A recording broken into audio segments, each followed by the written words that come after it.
여러분 반갑습니다. 오늘 6월 24일 십자가 온라인 교회 모임 함께 합니다. 제가 기도드리고 시작하겠습니다. 하나님 아버지, 오늘도 저희들에게 허락하고 싶으신 은혜가 있으셔서 할머니, 할아버지가 손자, 손녀를 쫓아다니며 강제로 머리를 눌러 세배하게 하고 세뱃돈을 주시듯이 그렇게 우리를 위해 준비해 두신 세뱃돈과 같은 은혜를 받게 하시기 위하여 이렇게 모아 주신 은혜를 감사드립니다. 아버지 하나님, 이 시간 저희들이 말씀에 근거하여 아버지께 간구합니다. 대한민국 사람이기 이전에 내가 그리스도인이며 남자요 여자이기 이전에 내가 그리스도인이고 누구요 누구의 남편과 아내요 부모와 자녀이기 전에 내가 그리스도인인 것을 우리로 기억하게 하시고 이 그리스도인 됨에서 우리의 진정한 행복과 만족과 기쁨과 보람을 찾을 수 있게 하여 주시옵소서. 오늘 말씀을 나누는 가운데 누가를 통하여 사도행전에서 가르쳐 주신 그리스도인의 유전자들을 우리가 배우고 깨닫게 될 때에 우리 속에 그러한 유전자가 있는가를 확인하게 하시고 없으면 주님의 복음을 붙잡음으로 생기게 하시며 그렇게 생긴 유전자는 끊어지거나 지워짐이 없이 우리의 영 속에 유지될 수 있는 축복을 허락하여 주시옵소서. 오늘 이 시간이 끝나고 나면 우리 모두가 더욱더 온전한 그리스도인으로 설 수 있게 되기를 바라오며 예수님의 이름으로 기도드리옵나이다. 아멘.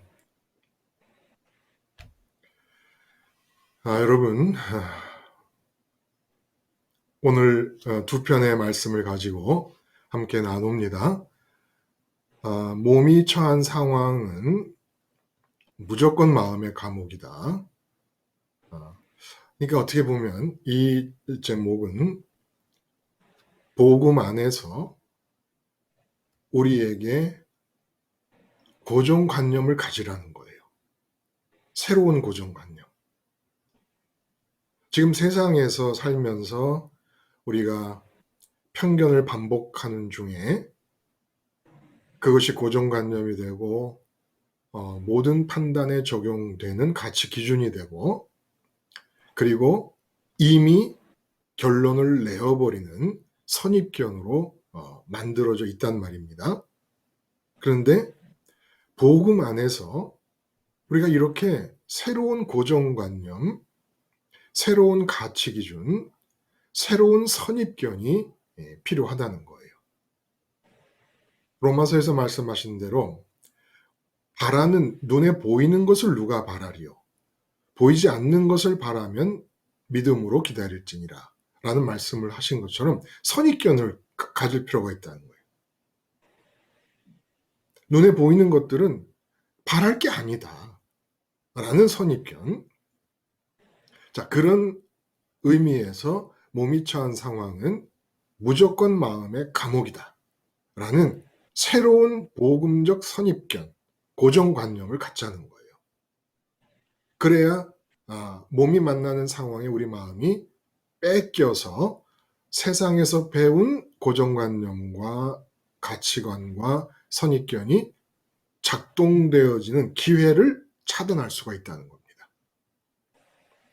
또 어제 우리가 말씀을 나눈 것은 신의 소리가 아니면 아예 입을 열지 말라. 살아계신 유일한 신이신 하나님의 스피커의 기능을 할 수 없다면 아예 입을 열지 말라. 이런 의미의 제목으로 말씀을 나눴습니다. 자, 이 두 편의 설교를 들으시면서 마음에 뭐 묵상을 한 제목이 있거나 남는 부분이 있거나 하시면 함께 나누면 좋겠습니다.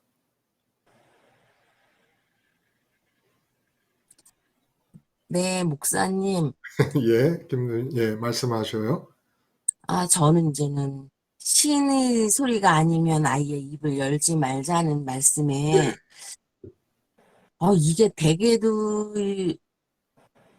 어, 제목 자체가 음, 되게도 힘들다고 제가 경험해 보니까 네, 제목 자체가 되게도 힘들었던 것 같아요. 음, 음, 저는 이제는 세상의 소리가 들리고 느끼는데, 네, 하나님 소리를 들어야 될 거 아니에요. 이미 내 두 눈이 있어서 보이고 귀가 있어서 들었는데 그렇죠. 뭐 내가 그거를 따라가지는 않지만 저절로 내 앞에 나타났단 말이에요. 사건이나 상황들이. 네, 맞아요. 근데 그 상황에서 네, 그 상황을 보이는데 그거를 무시하고 하나님이 예수님은 내 아들이고 십자가에 못 박혔고 너도 그렇게 돼야 된다는 그 말씀이 세상은 들어오고 그 말로 이제는 대처할 때 음, 이게 정말 내 온 힘과 마음과 뜻이 아니면은 신의 소리는 마음으로 머리는 알겠어요. 아, 맞아. 내가 이 상황에서 십자가가 돼야지.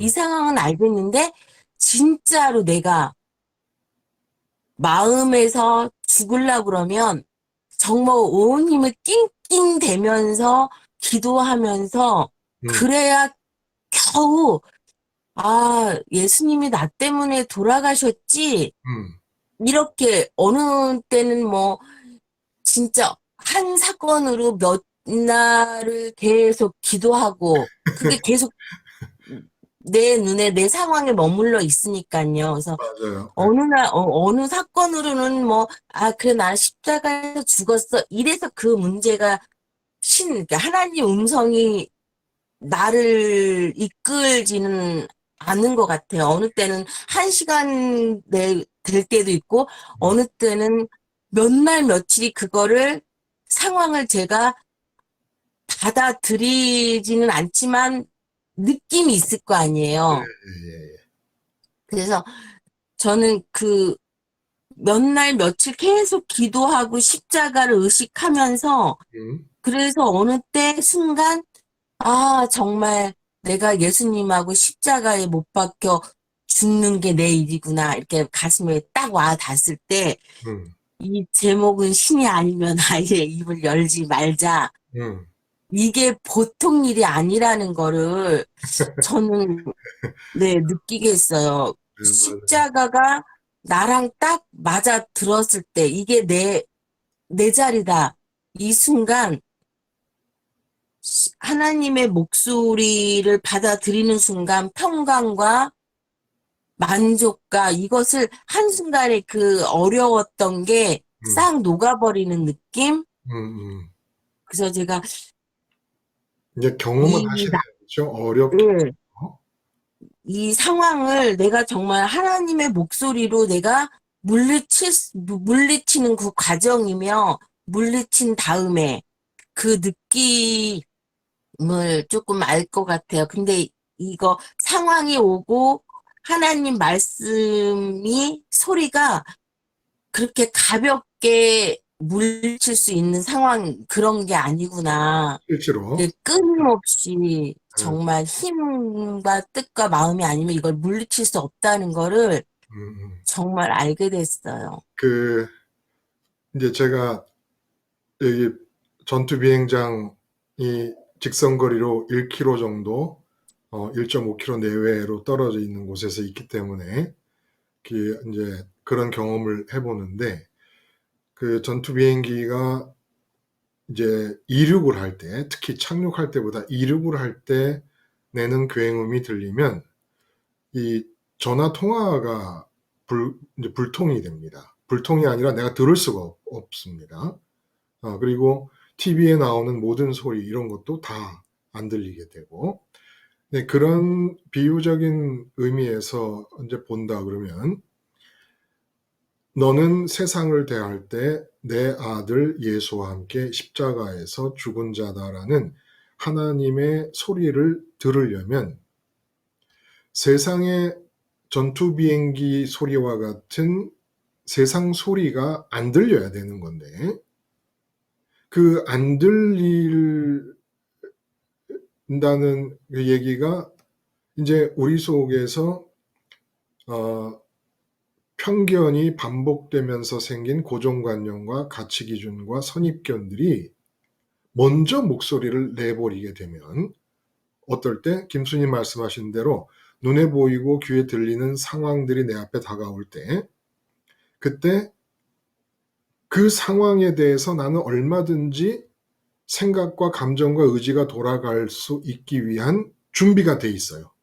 어떤 상황이든지 간에. 그 준비가 뭐예요? 그게 고정관념이고 가치기준이고 선입견입니다.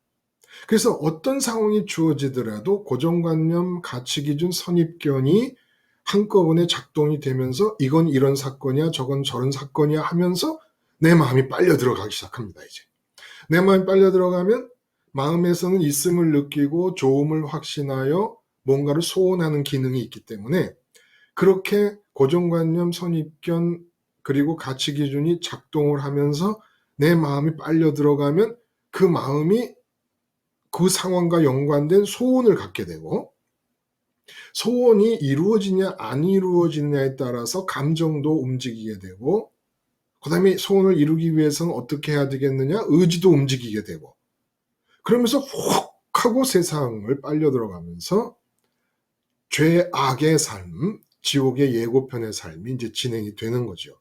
그러니까 지금 참 어렵다고 말씀하신 게 사실은 신의 소리를 듣는 것 자체가 어려운 게 아니라 십자가를 내 의식이 바라보는 타이밍이 자꾸 우리에게서 놓쳐지는 거예요. 타이밍이. 그러니까 이미 십자가를 바라보는 상태에서 눈으로 보고 귀로 듣는 상황을 마주해야 되는데 미처 주님의 십자가를 의식이 붙잡지 못하는데 눈에 보이고 귀에 들리는 상황들이 쇄도에 들어옵니다. 그러면 이미 나는 자동적으로 고정관념, 가치기준, 선입견이 적용이 되면서 마음이 훅 하고 빨려 들어간 상태에서 그 다음에 뒤늦게 십자가를 생각하니까 십자가에서 죽는 일이 어렵다라는 얘기가 자꾸 나오는 거예요. 이미 끌어안은 상태에서 세상을 끌어안고 그 끌어안은 세상 뒤로 십자가를 붙잡고 죽을래니까 그게 쉽지 않은 거죠. 이미 나는 전 마음과 뜻과 힘이 다 세상 쪽으로 기울어져 있는데 그 세상 너머로 십자가를 보는 거예요. 그러니까 먼저 십자가를 보고 십자가를 붙잡고 준비되어 있는 상태에서 십자가 너머로 세상을 봐야 되는데 세상이 먼저 들어온 상태에서 세상 너머로 십자가를 보니까 목사님 안 죽어져요. 안 죽어져요. 어떻게 죽어집니까? 이미 세상을 끼어안고 있는 상태인데 내가 끼어안고 있는 상태인데 그래서 말씀을 계속 듣는 거예요. 그렇게 세상을 끼어안고 세상 너머에 십자가가 있을 경우에 말씀이 여러분도 모르는 사이에 끼어안게 된 세상을 쳐냅니다. 쳐내. 그래서 세상을 몰아내는 겁니다. 그러니까 어떻게 말하면 날마다 말씀은 귀신을 쫓아내는 역사라고 할 수도 있어요. 마귀를 쫓아내는 역사라고 할 수도 있습니다. 세상 소리를 그러니까 결국 타락도 아담과 하와가 하나님의 소리가 아니라 사탄의 소리를 들으면서 일어난 거 아닙니까? 그리고 편견이라는 것도 이 세상의 베일의 뒤쪽에서 가려진 채로 마귀가 속삭이고 있는 거거든요. 응? 돈 벌면 좋아. 자식이 형통하면 기쁠걸? 이게 다 마귀 소리란 말입니다. 하나님만이 기쁜 거예요. 원래가. 그게 진리예요. 진리. 하나님만이 유일하게 좋다. 그러니까 말씀은 어쩔 수 없어서 죄의 체질 때문에 십자가를 미리 붙잡고 세상을 만났어야 되는데 미리 붙잡고 만나지 못하고 세상에 앞서 내 마음에 와 닿은 상태에서 십자가를 붙잡게 될 때 말씀이 귀신을 쫓아내는 거죠. 마귀를 쫓아내는 것이고. 그래서 막 으아 하고 막 이렇게 이상하게 귀신이 들린 사람에게서 귀신을 쫓아내는 것만이 귀신을 쫓아내는 게 아니고, 십자가를 제일 먼저 마음에서 붙잡게 하는 작업은 반드시 세상을 가장하여 말하고 있는 귀신을 쫓아내지 않으면 안 되는 역사이기도 합니다. 그래서 그 타이밍이 너무 중요한 거예요. 그래서 제가 언젠가 그런 말씀 드렸잖아요. 어떤 분이 아침에 침대에서 일어나면 오늘도 예수님 십자가를 붙잡고 시작해야지 라는 다짐을 한다 그래요. 일어나자마자. 많은 분들이 그렇게 아마 하실 거라고 생각이 듭니다. 이 타이밍이 중요해요. 세상 소리, 그러니까 전투 비행기가 뜨기 전에 통화를 마치는 거예요. 아니, 그 정도로 맨날 24시간 뜨는 건 아니에요. 안 뜰 때가 더 많지요. 안 뜰 때가 더 많지만 일단 뜨게 되면, 그러니까 오늘 같은 날은 10시면은 웬만하면 비행기가 뜨거든요. 그래서 문을 다 철통같이 다 닫습니다. 근데 지금 안 뜨고 있는 상태에서 얼른 세상의 소리가 내 안에서 울려 퍼지기 전에 십자가를 붙잡고 하나님의 소리를 먼저 붙잡는 거죠. 그래서 십자가를 붙잡고 이제 나가기 시작하면 십자가가 기억되고 있는 동안에는 헤드폰을 낀 것처럼 세상의 소리가 차단될 수 있다는 겁니다. 십자가가 우리 마음에 기억되는 것은 우리가 마음에 헤드폰을 끼는 것과 같다. 세상으로 나갈 때. 그러면 헤드폰을 끼고 있기 때문에 이제부터는 세상에서 어떤 소리가 들려도 헤드폰 소리가 제일 크게 들리는 것과 마찬가지로 하나님의 소리를 듣게 됩니다. 십자가는 헤드폰과 같으다. 하나님의 소리이면서 동시에 다른 모든 하나님의 소리를 듣게 해주는 헤드폰과 같다. 그렇게 해서 김수님 말씀하시는 그 어렵다는 느낌은 타이밍, 십자가를 내 의식이 붙잡는 타이밍, 그 타이밍을 놓쳐버리고 눈으로 보고 귀로 듣는 사건들을 맞이하면 그 사건과 그 대상에 관계되는 고정관념과 가치기준과 선입견이 나와서 잘됐다, 잘못됐다, 이래야 된다, 저래야 된다, 수없이 꼬리에 꼬리를 물고 나타나면서 내 마음을 끝없이 세상으로 끌고 들어가는 겁니다. 그래서 타이밍. 세상을 만나기 전에 먼저 십자가를 붙잡자. 십자가가 첫 번째 들을 하나님의 소리임과 동시에 계속해서 그에 뒤따라 이어져 들려오는 하나님의 소리를 듣게 하는 헤드폰이다. 그래서 마음이, 그 의식이 계속 십자가를 기억하면 삶의 현장에서 계속 하나님의 소리를 이어서 들어갈 수가 있다는 겁니다. 그리고 하나님의 소리가 이렇게 들리면 말할 때도 하나님의 소리를 하게 되고 행동할 때도 하나님의 소리에 맞춘 행동이 나오게 되고 그때부터는 삶이 이제 하나님 뜻 올라타기 놀이의 삶이 될 수 있다는 거예요. 근데 사실 십자가를 먼저 기억하는 게 돈 1억 버는 것보다 1억 고사하고 한 달 만에 1,000만 원 버는 것보다 더 1,000만 원 고사하고 어려운 일이 아니잖아요, 실제로. 네? 자, 김수희님 말씀하시는 가운데 샤론님이 손을 들었어요. 샤론님, 말씀하실래요?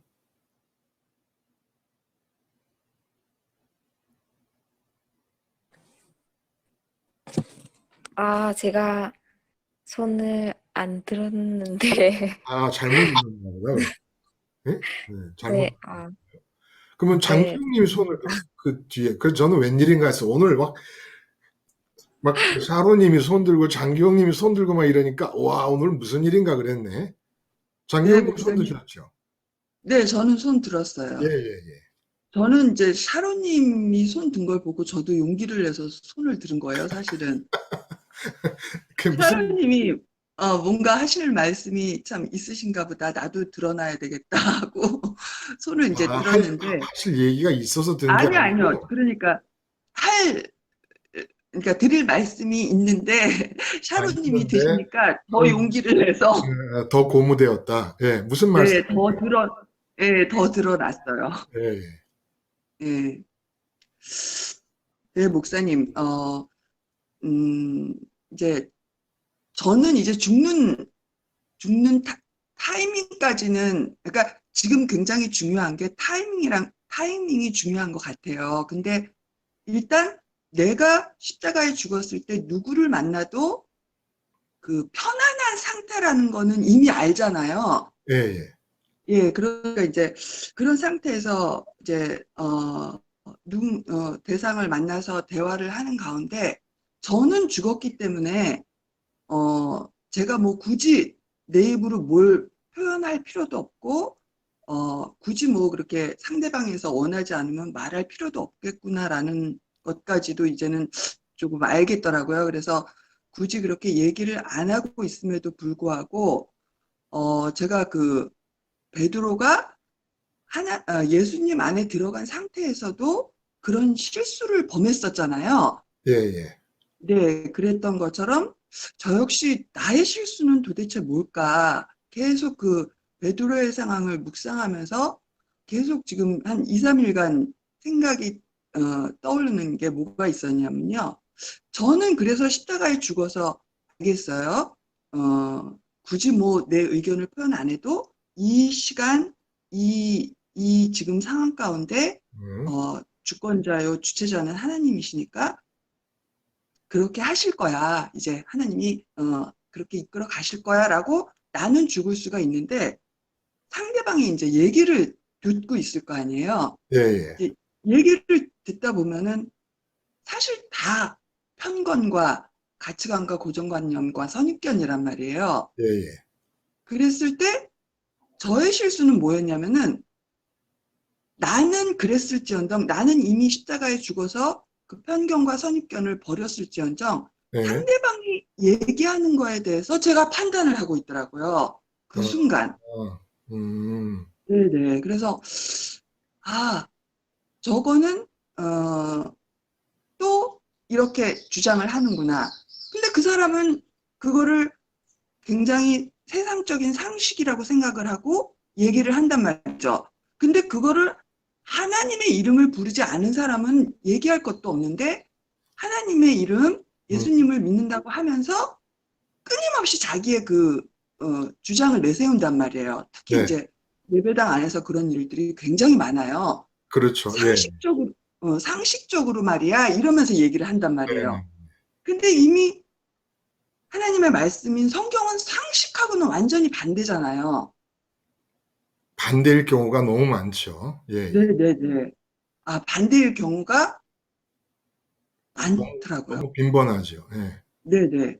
근데 딱 어떤 주제를 가지고 얘기를 했을 때는 예배당 안에서조차 일반 상식, 그거 완전히 일반 상식을 가지고 네. 이렇게 얘기를 한단 말이에요. 그럴 때, 아, 그러니까 정말 그게, 그때, 저 믿는 사람이 이러면서 제 자신이 먼저 그를 정죄하고 있는 거예요. 그렇죠. 그게 참 어려운 상황인데, 그 상황이. 네, 분명히 이제 그 말씀을 김수희님에 대한 멘트를 할 때도 말씀을 드렸듯이, 우리도 새로운 가치 기준을 갖게 되는 건 맞습니다. 그렇죠? 하나님이 최고다라고 하는 것 자체가 가치 기준이 되는 거잖아요. 실제로. 그리고 어, 누가 보는 것 중에 소망을 하겠느냐. 보이지 않는 것을 소망하는 것 아니냐라는 것도 가치 기준이고, 또 이제는 그리스도인이 된 우리들에게 있어서 선입견일 수도 있습니다. 그러므로 그 얘기를 할 때 그렇게 복음적으로 생각이 바뀐 사람의 말을 들을 때 이 사람이 지금 세상적인 그 편견에 붙잡혀 있다라는 것을 분별할 수 있는 것 자체는 나쁜 게 아니죠. 그거는 분별이 안 되면 그게 또 비정상적인 거 아닙니까? 분별이 돼야 되는데 문제는 그 분별이 되는 다음에 유대인들이 이방인을 볼 때처럼 우월감으로 발전을 할 것인지 아니면 이렇게 아직도 영적인 분별이 영적인 편견에 대한 의식이 없이 세상 소리를 앵무새처럼 반복하는 지금 이 사람에 대해서 하나님, 저는 어떤 소리를 내야 되겠습니까? 라는 기도를 하는 것과는 차이가 있지요. 네. 그래서 그전에는 이제 그런 경우가 많았던 것 같아요. 그게 무슨 교인들의 문제예요? 강단에 서서 말씀을 하시는 목사님들의 문제예요. 목사님들이 세상적인 상식과 편견에 완전히 해방된 사람이 많지 않습니다. 실제로. 그래서 설교를 듣다 보면 십자가를 생활화한다라는 기준으로 볼 때 정말로 너무 동떨어진 이야기를 하실 때가 많다는 거예요. 그럼 이제 못 들어주겠지요, 사실은. 네. 그런 일들이 너무나 많은데 그것이 유대인들이 이방인에 대해서 갖고 있었던 깨져야 될 편견의 방식으로 나타날 필요가 없고 못하고 그렇게 나타납니까? 그러나 분별은 돼야죠. 이 사람은 지금 뭐에 사로잡혀 있구나. 응? 그리고 막 얼굴이 막 그냥 걱정 근심이 가득해가지고 돈 문제를 얘기하고 있다. 아니 그 뭐 분별이 되는 건 무슨 마음이 돈에 붙잡혀 있다라는 게 뭐 그게 어렵습니까? 근데 그렇게 말할 때 아, 돈 그거 아무것도 아니야. 이렇게 말하지 말라는 거예요. 응? 돈 그거 아무것도 아니야. 돈이 다야? 진짜 좋은 건 하나님이지. 이렇게 말하지 말고 진짜 좋은 하나님을 나는 소원하고 있는 사람의 입장에서 그 하나님이 살아계시고 지금 이분을 보고 계시니까 하나님의 소리, 신의 소리를 말할 수 있는 사람은 지금 하나님과 연결이 돼야 된다는 겁니다. 하나님, 돈에 사로잡혀 있어서 오직 돈에 관련된 기준과 선입견과 고정관념에 의해 지금 상황을 판단하며 스스로를 지옥으로 만들어 빠져들어가고 있는 이 사람에 대해서 제가 지금 무슨 소리를 해야 될 건가 가르쳐 주시옵소서. 요 얘기를 듣는 순간에 하나님과 살아있는 연결을 내가 잊어버리고 그러니까 하나님과 살아있는 연결은 언제나 이루어져야 된다는 거예요. 하나님으로부터 독립적 인격으로 존재할 수 없다는 겁니다. 우리는. 절대로 그거 안 되는 거예요. 독립적 인격이 되면 안 된다는 겁니다. 그래서 이야기를 하는 중에도 제가 말씀드렸듯이 대화하는 중에도 계속 의식으로는 십자가를 보는 겁니다.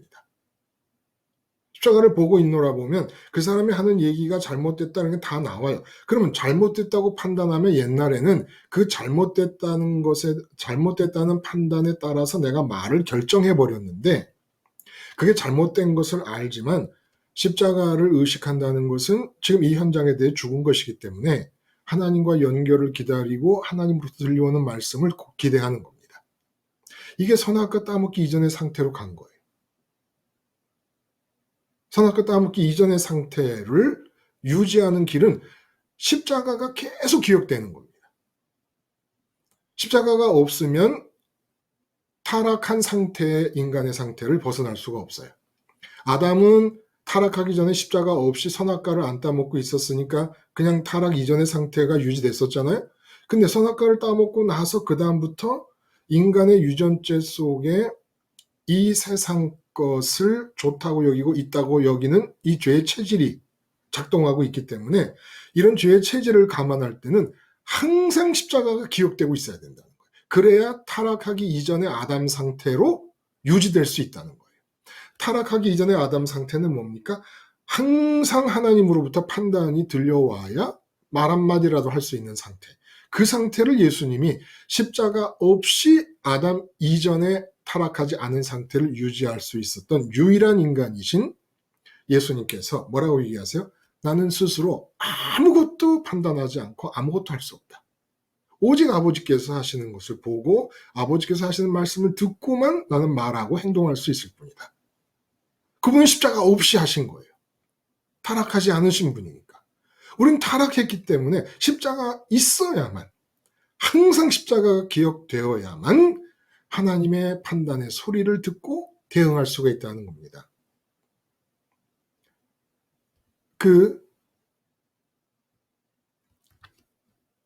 하나님의 소리를 듣는다라고 하는 이 이제 이야기를 이어서 얘기를 해보자면, 김수님 말씀하신 것과 함께 얘기가 다 나왔습니다만은,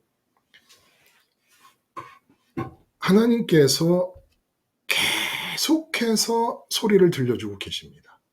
근데 하나님의 소리를 우리가 24시간 깨어 있는 동안에는 말해야 된다, 입도 뻥끗하지 말자라고 이제 하나님의 소리가 아니면 이렇게 말할 수 있었던 것은 본문에서 그 신의 소리라고 군중들이 칭송하는 이야기를 듣고 헤롯이 하나님께 영광을 돌리지 않았기 때문에 벌레가 먹어 죽었다라는 얘기 바로 뒤에 이어서 하나님의 말씀은 흥왕하였더라라는 말씀이 이어 나옵니다. 그래서 이 하나님의 이 신의 소리라고 하는 이야기가 주제가 된 것이에요. 자, 보세요. 그리스도인이라는 이름은 예수 믿는 사람들이 자기들을 향해서 자기 정체성을 드러내기 위해 말한 게 아니고 세상 사람들이 예수 믿는 사람에 대해서 한 이야기입니다. 세상 사람들이 한 이야기가 그리스도인이라서 바로 이어서 하나님의 말씀이 흥왕하였다라는 얘기를 하신 이유는 그리스도인들끼리는 신이라는 단어를 쓰지 않습니다. 우리 아버지 하나님이지요. 그래서 하나님의 말씀이 흥왕한 겁니다. 그러니까 그리스도인들끼리는 설교를 하든 듣던 아니면 일상적인 대화를 하든 그리스도 연쇄과정 속 예수님과 연합함이 지속되어야 되기 때문에 늘 하나님 아버지로부터 듣는 말씀을 갖고 서로 대화를 해야 돼요. 그래서 하나님 말씀이 흥왕하게 된 거예요. 가정에서 모여도 김 집사님, 이 집사님, 박 집사님 모였는데 전부 십자가 예수님과 연합한 상태에, 그러니까 이어폰을 끼고 살다가 십자가 이어폰을 끼고 살다가 모이니까 전부 하나님의 소리들을 얘기합니다. 그 세 집사님이 모여서 얘기하는 중에 하나님 말씀이 막 흥왕합니다. 근데 이 하나님의 말씀이 그리스도인이라는 것이 세상 사람들이 예수 믿는 사람들에게 붙여준 이름인 것처럼 세상 사람들이 볼 때는, 세상 사람들과의 관계에서는 아직 그들에게는 하나님 아버지가 아니기 때문에 신의 소리여야 한다는 거예요. 신의 소리. 유일하신 신, 하나님인데 그들이 하나님을 모르고 안 받아들이고 있는 상태니까 우리가 그들에게 할 수 있는 그들의 개념 안에서 신의 소리를 해야만 한다는 얘기입니다. 신의 소리. 그리고 예수님 십자가가 계속 기억될 때 선악과 따먹기 이전의 아담의 상태로 돌아갈 수 있고 그것이 구원을 이루어가는 과정인데, 그렇게 아담 이전에, 타락 이전의 상태로 돌아가게 되면 십자가를 기억하고 있는 그리스도인은, 언제 어디서나 기억하고 있는 그리스도인은 신의 소리 말고는 할 수 있는 소리가 없습니다. 왜냐하면 기본적으로 내가 죽은 거기 때문에. 그래서 우리가 이 신의 소리와 연관돼서 그 이전에 우리가 함께 본 중에 아브라함에게 해주신 말씀, 할례 언약을 체결하시기 전에 할례 언약의 의미를 밝히실 때 나는 전능한 하나님이니 너는 내 앞에서 행하여 온전하라라는 말씀을 해주셨다라는 걸 우리가 함께 나눴어요. 그래서 온전하다라는 얘기에 대해서 온전하지 않는 것보다 온전한 것이 굉장히 쉬운 일이다. 온전하지 않은 상태로 삶을 사는 것보다 온전한 상태로 삶을 사는 것이 너무나 쉬운 일이다라는 말씀을 드렸어요. 근데 언뜻 듣기는 인간이 어떻게 온전할 수가 있느냐라고 얘기하잖아요. 근데 인간의 온전함은 항상 하나님의 소리를 들어야 되는 입장에서 인간의 온전함이라는 것은 세상에서 제일 쉬운 일이라는 겁니다. 그게 뭐예요? 전능한 하나님이니 내 앞에서 행하여 온전하라. 그러니까 건강 문제, 돈 문제, 뭐 가정 문제, 직장 문제, 어떤 문제가 당해도 그 문제 앞에 있는 게 아니라, 이것도 타이밍입니다. 그 문제 앞에 있는 게 아니라 하나님 앞에 있음을 기억하라 라는 거예요. 근데 그분이 전능한 하나님입니다. 그럼 돈 문제가 생겼을 때 내가 어떻게 온전한 사람이 됩니까? 전능한 하나님이 살아서, 알아서, 나를 사랑해서, 앞서서 주권적으로 개입하시려는 하나님입니다. 주권적으로 내 삶에 개입하시려는 전능한 하나님 앞에서 온전한 방법. 여기 뭘까요? 알아서, 살아서, 사랑하셔서, 앞서서 전능하심을 통해 내 삶에 개입하고자 원하시는 하나님 앞에 인간이 온전할 수 있는 방법. 십자가에서 못 박히는 겁니다. 손가락 하나 까딱하지 않는 거예요. 그게 인간이 전능한 하나님 앞에서 취할 수 있는 가장 온전한 형태라는 거예요. 전능한 하나님 앞에서 내 생각 하나 움직이면 방해가 됩니다. 내 감정, 내 의지 하나 움직이고 내 손가락 하나 까딱하잖아요. 그러면 방해가 됩니다. 그분은 자발적으로 사랑하셔서 앞서서 알아서 살아계시면서 내 삶에 개입하시려는 전능한 분이에요. 근데 이런 분이 전능한 힘으로 내 삶에 개입하려고 하실 때 내가 그분에 맞추어서, 그 하나님께 맞추어서 내 삶에서 할 수 있는 가장 온전한 태도는 십자가에 못 박힌 채로 손가락 하나 까딱 안 하는 겁니다. 하여간 뭐라도 움직이면, 생각이나 감정이나 의지나 뭐라도 움직이면, 손가락 하나 까딱하면 전능한 하나님이 알아서 살아서 앞서서 사랑해서 개입하는 그 하나님의 개입하심을 방해하는 게 된다. 그러므로 하나님의 소리는 언제나 나에게 어떻게 들립니까? 하나님의 세상을 이처럼 사랑하사. 나 개인적으로는 승철아, 내가 너를 사랑한다 라고 들리고 있는 거예요. 내가 너를 사랑해서 네 삶에 개입하려 한다. 그러므로 너는 온전하라. 내 앞에서 온전하라는 거예요. 아버지, 내가 어떻게 온전합니까? 전 능력도 없고 아무것도 없는데 네가 내 앞에서 온전하기 위해서 필요한 것은 능력이 아니다. 생각이 아니고 걱정이 아니다. 네가 네 삶을 붙잡고 염려하는 게 아니다. 네 생각과 감정과 의지와 네 말과 행동이 손가락 하나 까딱하지 않는 것이 전능한 내가 너를 사랑해서 개입하려는 이 순간에 나와 맞추어진 네가 보일 수 있는 가장 완전한 온전함이다. 그러므로 너는 내 아들 예수와 함께 십자가에서 죽은 자라는 걸 잊지만 말고 있어라 라는 겁니다. 십자가에서 내가 죽은 자라는 의식을 놓쳐버리면 이제부터 전능하신 하나님이 개입해야 될 사람으로서 온전치 못한 삶의 연속이 이어집니다. 철저하게 하나님을 방해하기 시작합니다. 철저하게 하나님의 개입을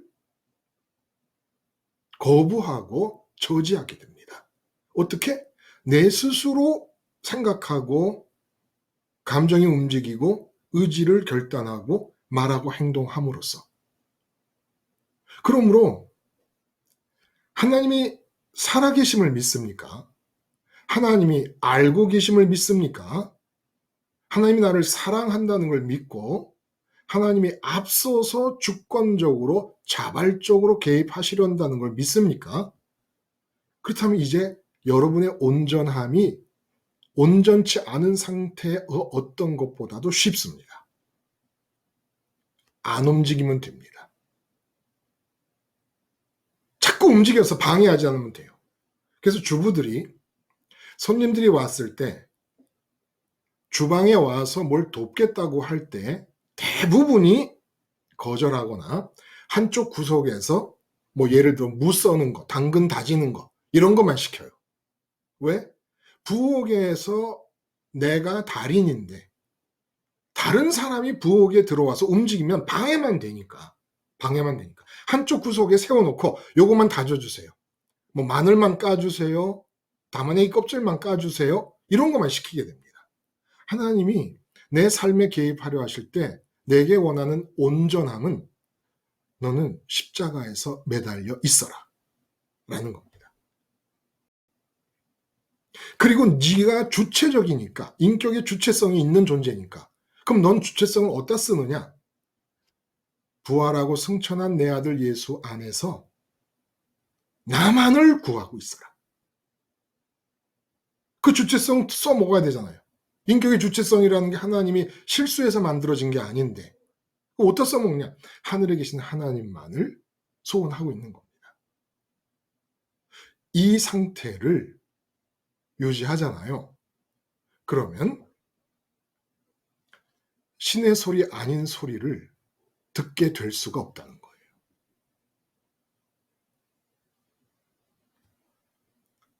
헤롯이 연설을 했어요. 군중들이 신의 소리라고 칭송을 합니다. 신의 소리라고 칭송을 했는데 영광을 하나님께 돌리지 않았다 그래요. 이게 무슨 얘기입니까? 그 연설을 할 때 유대인이었던 헤롯이 마음속에서 영화로운 광채의 하나님을 전혀 시선이 집중하지 않은 채로 연설을 했다는 거예요.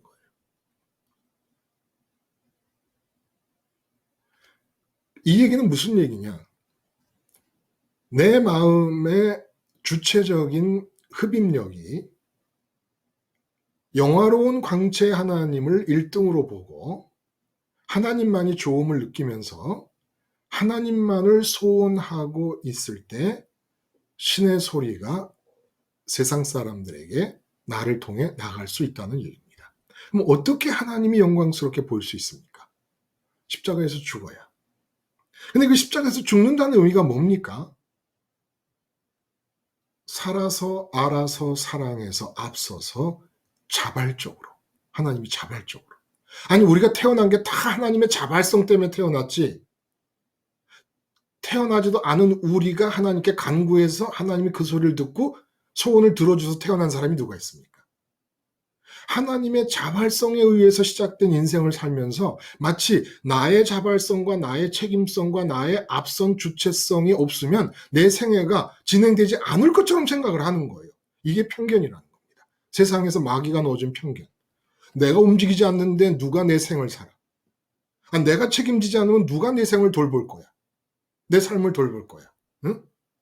내가 내 남편, 내 아내 챙기지 않으면, 내가 내 자식 챙기지 않으면 누가 돌볼 거야?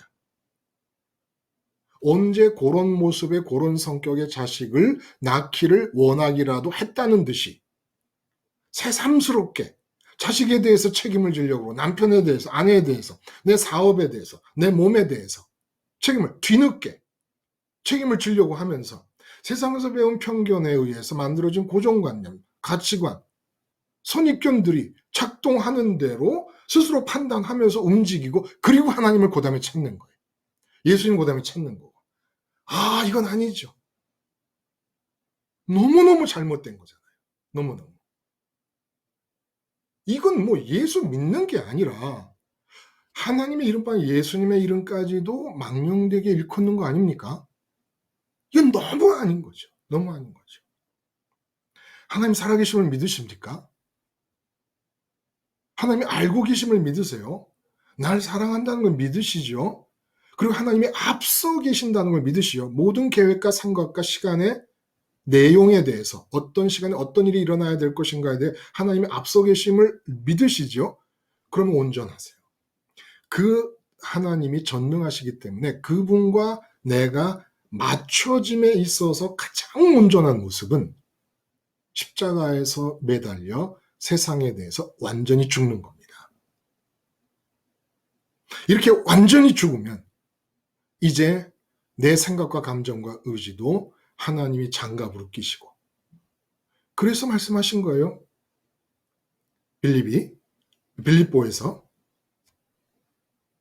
하나님의 기쁘신 뜻을 위하여 우리에게 소원을, 내가 소원하는데 우리의 소원을 두고 행하신다. 내가 소원하는데 하나님의 기쁘신 뜻인 거예요. 어떨 때? 예수님의 십자가에서 내가 죽은 자라는 의식이 계속 유지될 때, 십자가에서 내 아들이 죽었으니 너도 함께 죽은 거다라는 하나님의 소리, 신의 소리가 내 마음에서 계속 진동할 때, 울릴 때 일어난다는 겁니다. 그러므로 내가 판단하고 내가 이 세상에서 배운 고정관념을 작동되는 대로 움직이며 사는 삶에 비해서 신의 소리를 듣는 것이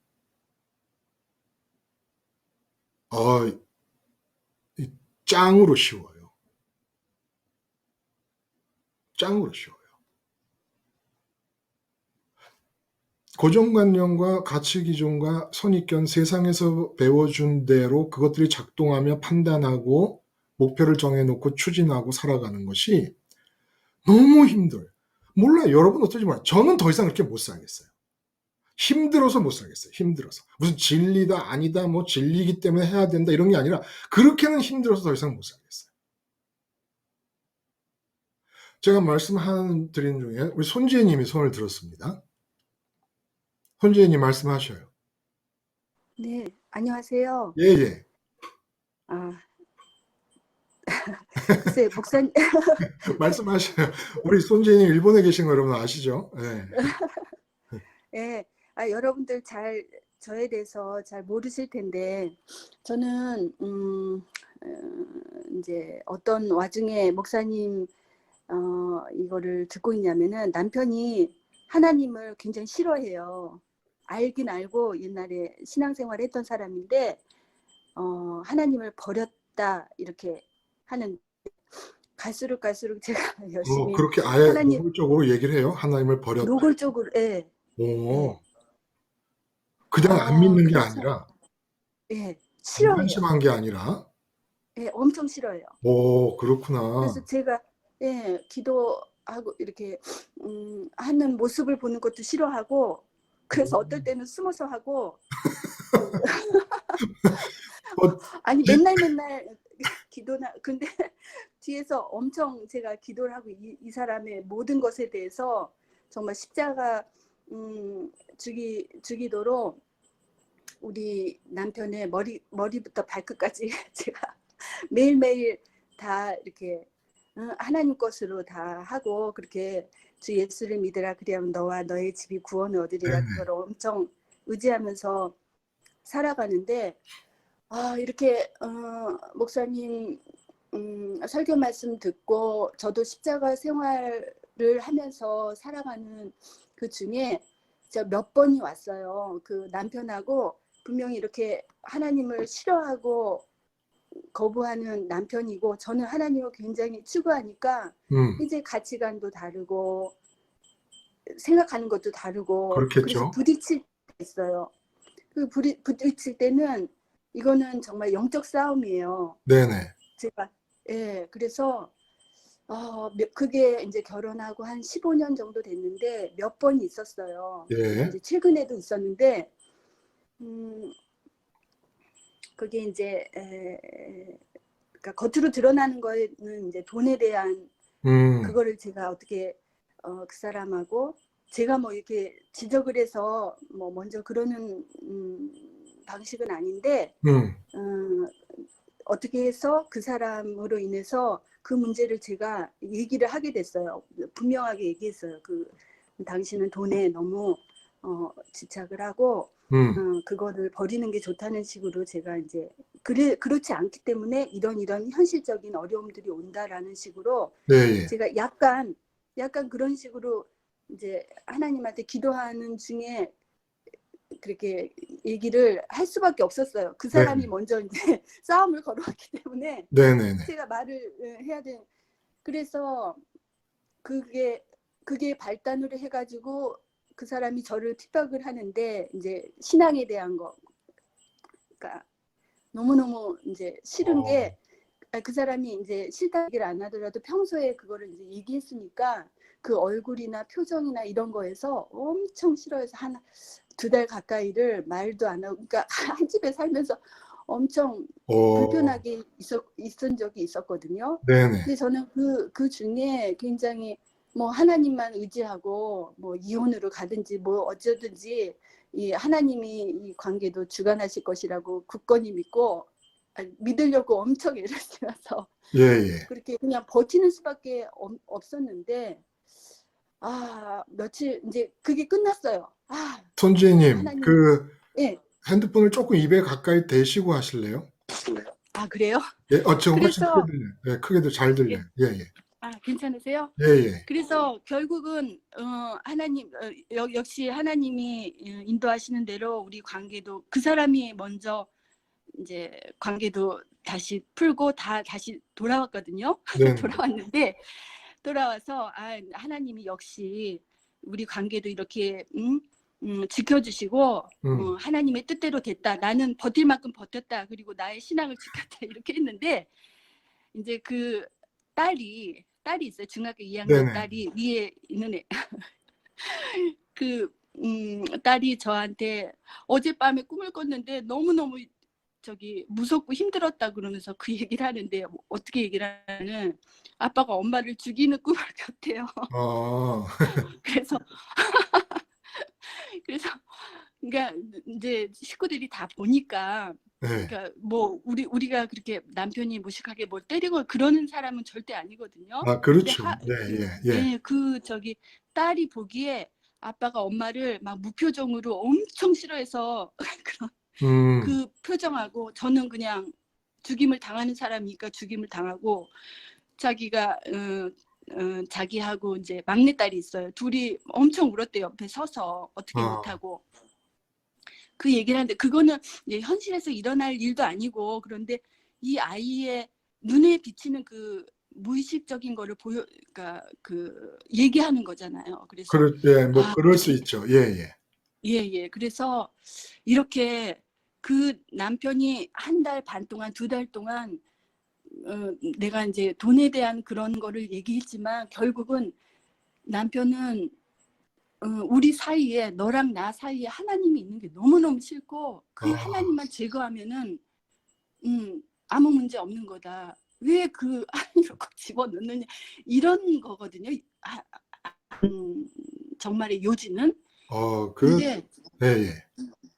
그런데 그래서 지금 제가 남편을 위해서 이렇게 기도하고 몇 번의 그 신앙적인 그 핍박이 있을 때마다 그거를 그냥 버티는 수밖에 없는 거잖아요. 버텨서 이번에 또 이 위에 애가 얘기한 것처럼 그 자기 안에 있는 얼마나 하나님을 싫어하고 제가 중간에 알았어요. 나를 미워하는 게 아니라 이건 하나님에 대한 이 사람이 얼마나 그 싫어하는 그건지를 제가 캐치를 했어요. 하나님이 가르쳐 주셔서 그래서 버틸 수가 있었는데 또 한 번 이렇게 나오는구나. 이게 이 사람의 그 가치관, 그 사람의 제가 목사님 설교에서는 선입견 이런 거를 나의 선입견은 이제 타파하는 거 이런 거를 하지만 때로는 다른 사람의 선입견 그 하나님에 대한 엄청 싫어하고 왠지 그 사도 바울이 엄청 싫어했다는 그게 왜 그 딸의 얘기를 들으면서 그런 느낌이구나 그런 걸 제가 이렇게 딱 느꼈는데 남편이 그렇게 나를 싫어하는 거며 하나님을 그렇게 싫어하는구나 그 표정이면 이게 잠깐 딸이 얘기했는데 그 표정이 싹 지나가면서 이게 또 한 번 남편한테 이제 이렇게 그 표현이 됐구나. 그러면은 그 얘기는 남편이 또 느끼고 모르겠어. 하나님이 이것을 통해서 어떻게 역사하시고 남편한테 결국은 저는 굉장히 남편이 구원받기를 요번에 돌아온다 한다면은 옛날에 믿었던 그런 하나님 말고 제대로 믿는 하나님을 이 사람이 만나기를 원하고 그런 하나님을 믿기를 원하는데 그렇죠. 그러기 위해서 이번 건이 한 5번 정도, 4-5번 여태까지 이런 게 있었는데 이번에 그 신앙의 박해도 무슨 박해였는지 하나님이 어떻게 역사하셨는지 모르겠지만 네. 때로는 이렇게 목사님 남편이나 또 엄마나 이런 거에서 저의 뭐 선입견이나 이런 나쁜 것도 매일매일 이렇게 하시지만 저에서 그렇게 가까운 다른 사람이 사람한테 하는 경우도 있다고 그렇게 좀 말씀을 드리고 싶어요. 예, 맞아요. 아주 중요한 얘기를 해 주셨어요. 그래서 결국은 남편이 하나님에 대해서 갖고 있는 편견이 지금 나한테 압박감으로 좀 주어지고 있는 상황이란 말이에요. 그리고 그 똑같은 일이 우리가 첫 번째 설교에서 얘기한 몸이 처한 상황은 무조건 마음의 감옥이다라고 하는 제목으로 설교한 본문이었던 야고보 사도가 죽임을 당하고 그리고 베드로 사도가 이제 아침이면 죽임을 당하도록 투옥된 상태도 사실은 교인들에게 가해진 세상적인 편견의 결과였다는 거예요. 그러니까 지금 뭐 남편이 헤롯 대왕의 위치일 수 있고 다메섹 도상에서 회심하기 이전에 사울의 위치일 수도 있는 겁니다. 그러니까 말씀을 그렇게 하셨지만 남편이 앞으로 어떤 사람이 될 것인가는 우리가 알 수가 없는 것이고 사울이 교인을 핍박을 할 때에 그 교인을 미워했던 그 증오심 그것이나 지금 손재희님의 남편께서 하나님을 미워하는 그러니까 뭐 구태여 말을 하자면 교인들이 신앙하는 하나님 교인들이 인자 예수님 안에서 영화로운 광채 가운데 보고 있는 그 하나님을 싫어했고 그냥 어둠 속에 묻혀 계시는 그 하나님을 원했기 때문에 그냥 또 그렇게 핍박을 했다고 할 수도 있는 것이기 때문에 그러나 세상적인 편견과 가치관과 선입견은 내가 만나는 모든 사람이 다 갖고 있습니다. 모든 사람이 다 갖고 있어요. 근데 이제 그렇게 압박을 가해오는 관계일 수도 있고 그냥 무관심해버리는 관계일 수도 있고 아니면 이해관계에 얽혀서 나를 뭐 속이려고 하는 관계일 수도 있고 여러 가지 다양한 관계일 수 있지만 내가 대하는 방식은 한 가지라는 거예요. 남편이 굉장히 우호적으로 손재희님이 하나님을 섬기고 십자가 생활을 하는 것을 잘하는 거야. 그렇게 해야 돼 하고 본인은 안 믿는 그런 경우. 그러면 좀 나을까요? 그렇지 않다는 거예요. 어차피 내가 취할 수 있는 행동은 다 한 가지입니다. 남편이 굉장히 우호적으로 나와도 하나님, 이 우호적으로 나오는 남편에 대해서 내가 어떻게 하나님이 전해주시는 하나님의 말씀, 남편은 하나님을 거부하고 있으니까 신의 소리를 말할 수 있을까요? 하나님은 내가 지금 이 남편에게 어떤 소리를 하기를 원하시는 겁니까? 아니면 남편이 박해를 하고 압박을 가해도 지금 박해를 가하고 압박을 가하는 이 남편에게 내가 어떤 소리를 하면 좋겠습니까? 그러므로 사실은 손재님이나 여기 모든 결혼하신 여자분들이 이제 남편에게서 뭘 기쁨을 얻거나 남편에게 기대를 해서 나에게 좋은 것을 줄 수 있을 거라고 생각하며 사는 삶이 십자가와 함께 끝이 나버렸어요. 남편에 대한 관계에서 내가 할 수 있는 일은 따뜻한 남편이든 내 말을 잘 들어주는 순종적인 남편이든 윽박지르는 남편이든 드센 남편이든 어떤 남편이든지 간에 내가 남편을 대하는 방식은 하나입니다. 하나님, 지금 내가 십자가에서 죽은 자로 전능하신 하나님 앞에 내가 있고 하나님이 알아서 살아서 알아서 앞서서 사랑해 하셔서 이끌어 가시려는 이 주도적인 개입의 이 순간에 나는 십자가에서 죽은 자입니다. 하나님이 하신 말씀이 있으면 저를 스피커 삼아서 아버지께서 말씀해 주시면 됩니다. 그게 세상의 남편의 종류는 수백 수천 가지일 수 있지만 아내가 남편을 대하는 방식은 오직 그 한 가지밖에 없다는 거예요. 따뜻한 남편이라도 마찬가지예요. 압박을 가하는 남편이라도 마찬가지예요. 그리고 기쁨과 만족과 편안함과 그리고 울타리 의식이 있어요. 기본적으로 남녀가 결혼을 하게 되면 여자는 남편에 대해서 내 울타리다라는 느낌을 받게 됩니다. 근데 이건 뭐 울타리가 영 신통치 않아서 울타리 같은 느낌이 안 들고 어느덧 보니까 남편이 나를 울타리로 생각하고 있어. 그런 경우도 많죠. 그러나 그런 모든 것들 다 의미 없는 것들이에요. 그래서 제가 말씀을 드린 겁니다. 보세요. 베드로 사도와 야고보 사도가 똑같이 감옥에 갇히는 상태가 주어집니다. 이제 앞서고 뒤섰지만은. 근데 야고보 사도는 감옥에 갇혀 있다가 헤롯에 의해서 목배임을 당해 죽게 되고, 베드로 사도는 감옥에 갇혀 있다가 추록을 하게 됩니다. 하나님이 기적 같은 역사를 통해서. 근데 하나님이 야고보 사도에게도 베드로 사도에게도 살아서 알아서 사랑하셔서 앞서서 주권적으로 개입하시는 방식은 똑같습니다. 근데 그 개입하신 하나님의 뜻이 이루어진 결과가 다른 모양으로 나타났다는 거예요. 여기에는 차별이 없다는 겁니다. 그러니까 따뜻한 남편을 만났으니까 결혼을 잘했다. 나를 압박하는 남편을 만났으니까 내가 결혼에 실패했다.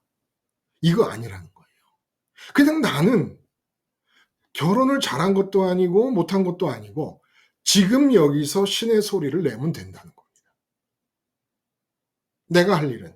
그건 남편에 대해서뿐만 아니라 아내에 대해서도 마찬가지고 사업하는 분은 사업에 대해서도 마찬가지예요. 사업이 잘 되는 거면 좋은 것이고 안 되는 것이면 나쁜 겁니까?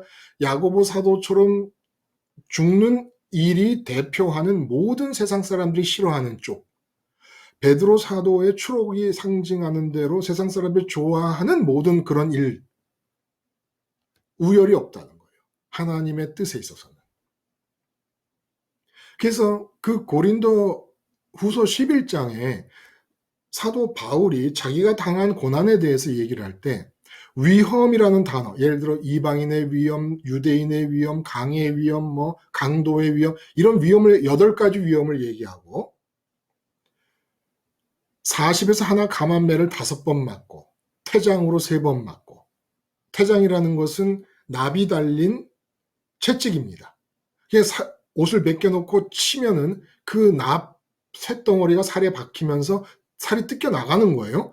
이런 태장을 3번 받고 일주야를 파선해서 굶주리면서 지내고, 그런 얘기를 쭉 합니다. 힘이 들고 고통스러운 건 사실이에요.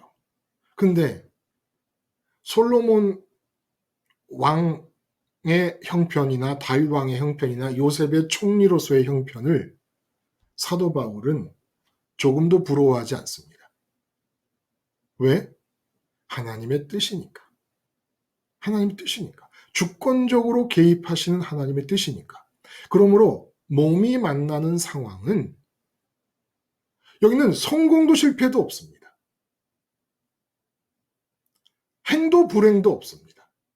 자꾸 그래요. 결혼을 못해서 남편을 잘못 만나 참 불행하다. 아닙니다. 남편을 잘 만나도 남편에 대한 나의 태도는 정해져 있는 것이고, 남편을 못 만나도 남편에 대한 나의 태도는 정해져 있는 겁니다. 하나님의 첫 번째 음성이신 나의 아들 예수와 함께 너는 십자가에서 죽은 자다. 남편에 대해서 죽은 자라는 건 남편이 행과 불행, 남편으로부터 울타리됨의 의지, 전혀 이런 거 아니라는 거예요. 전혀 이런 거 아니라는 거예요. 그래서 남편이 막 난리를 치면 다메섹 도상 회심 이전에 사울이 막 난리를 치고 스데반 집사님을 죽기까지 하는 상황을 하나님이 허락을 하신 거예요.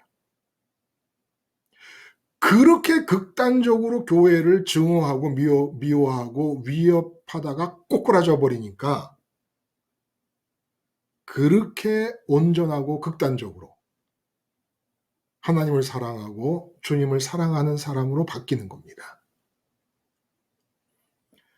당신이 하나님을 믿는 거, 십자가 생활을 하는 거 나는 좋아라고 하며 안 믿는 남편보다 어떻게 보면 저는 적극적으로 미워하는 그 남편이 그 상황을 한번 꼬꾸라지면, 뒤집혀지면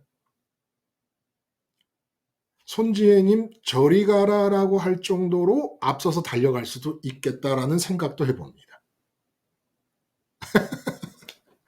근데 그건 뭐 그렇게 된다는 얘기가 아니에요. 네. 그럴 수도 있고 또 아닐 수도 있겠습니다만은, 그러나 하나님의 주권의 현장이기 때문에 내가 취할 수 있는 것은 가장 온전한 방식이 하나님이 전능하신 분으로 주권적으로 개입하시려는 상황에 대해서 십자가에서 손가락 하나 까딱하지 않고 내가 행동을 해도 말을 해도 하나님이 주시는 대로만 하겠습니다.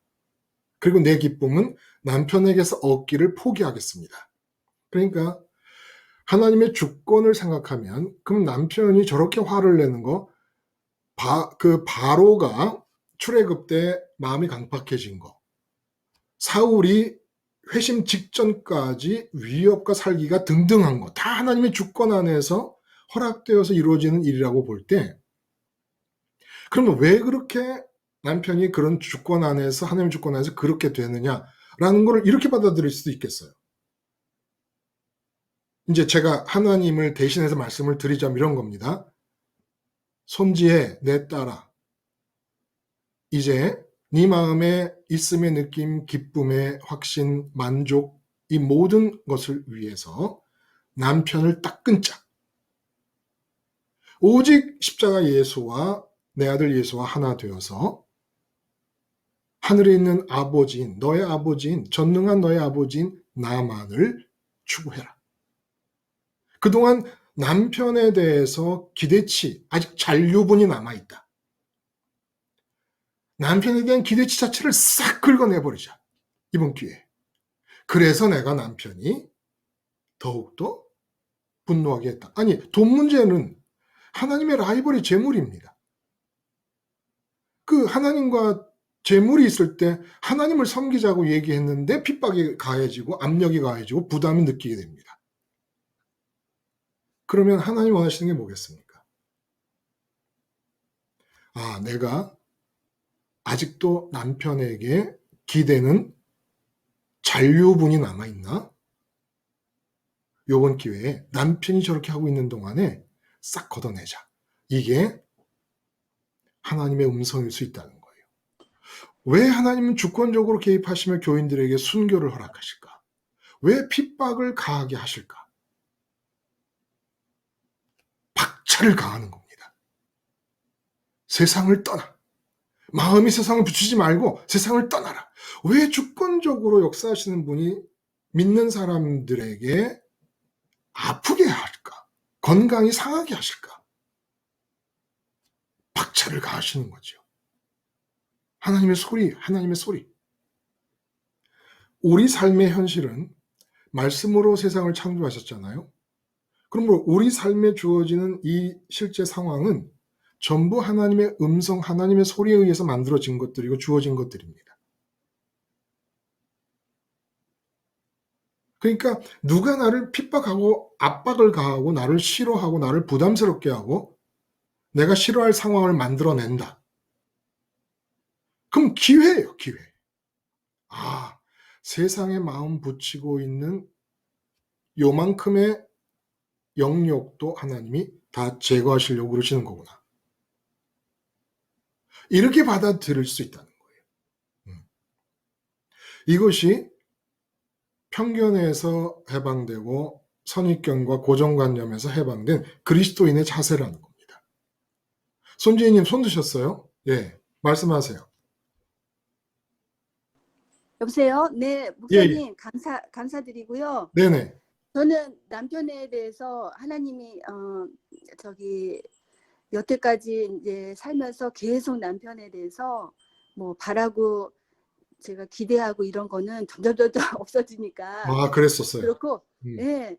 이거를 통해서 반대로 저는 남편이 저에 대한 뭔가 기대감이랄지 의지하는 거랄지 와이프도 소용없고 돈도 소용없고 이 세상에 뭐 허무하다 이런 가족도 내 것이 아니고 이런 거 거꾸로. 네, 거꾸로 더 많이 그냥 그 뭐라 그래요 속살 점여들게 이렇게 그 엄청 사도 바울이 그 전에 사울이 싫어했던 것처럼 예. 그 드러나는 것처럼 속속들이 남편 와이프도 아니구나 이런 것을 알게 목사님 말씀하시는 중에 반대다 남편이 그거 당연히 그렇죠. 네네. 그 쌍방을 향한 하나님의 주권은 있는 거죠. 네. 네, 맞아요. 그러니까 할렐루야.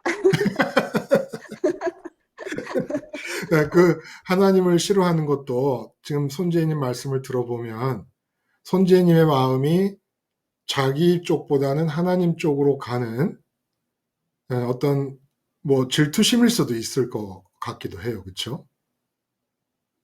네, 어쨌거나 그렇게 거꾸로 적용될 수도 있죠. 말씀드린 대로 남편들이 부인을 의지하는 경우가 많으니까 그것도 문제 아닙니까? 왜 나를 의지해요? 하나님을 의지해야지. 네.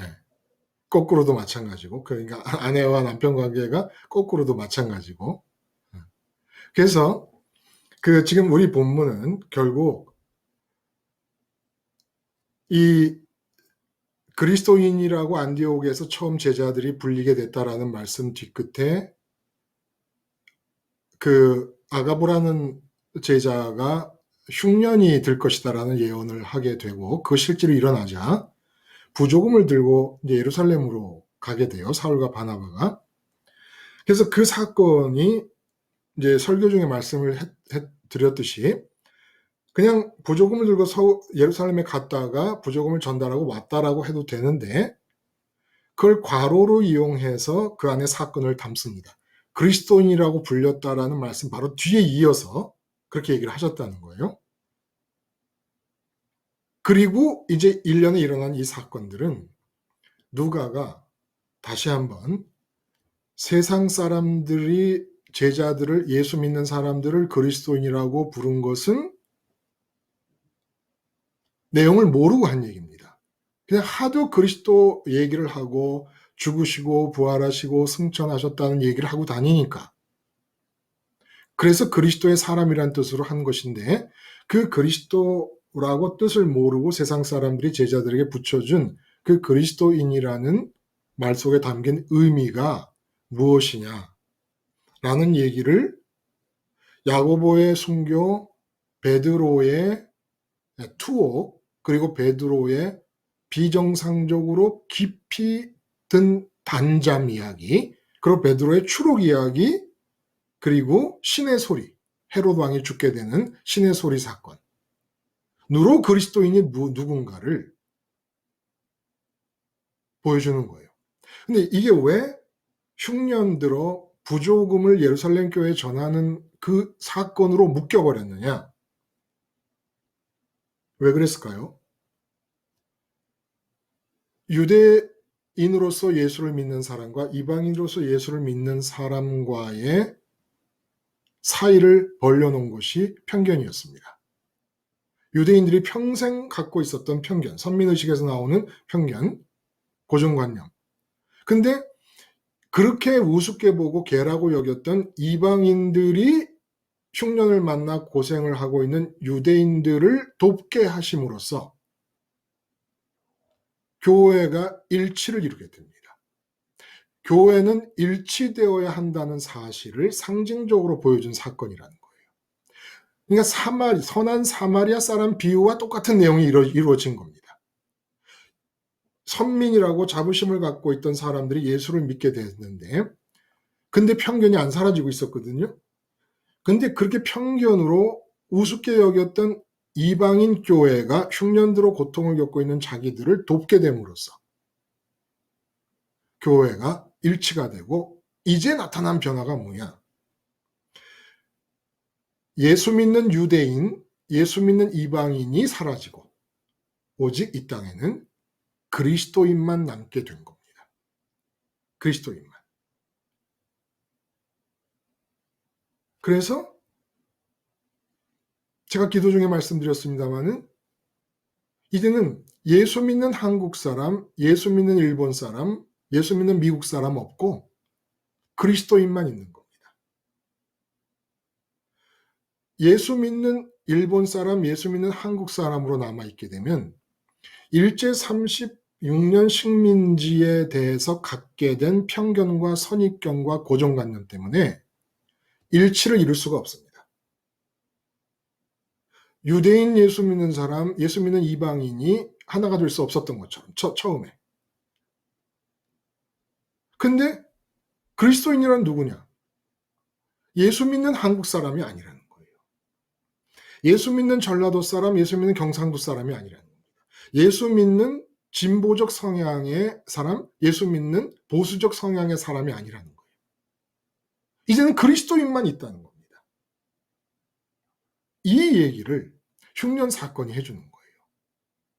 여기서 예언이라는 얘기가 나오는데, 이 예언이라는 얘기는 예언이라고 하는 은사를 얘기하고자 하는 게 아니라 하나님의 교회 관련 의도가 흉년으로 나타났음을 알려주는 겁니다. 하나님이 계획하신 거다, 이 흉년이 라는 거예요. 그럼 하나님이 이 흉년을 왜 계획하셨느냐?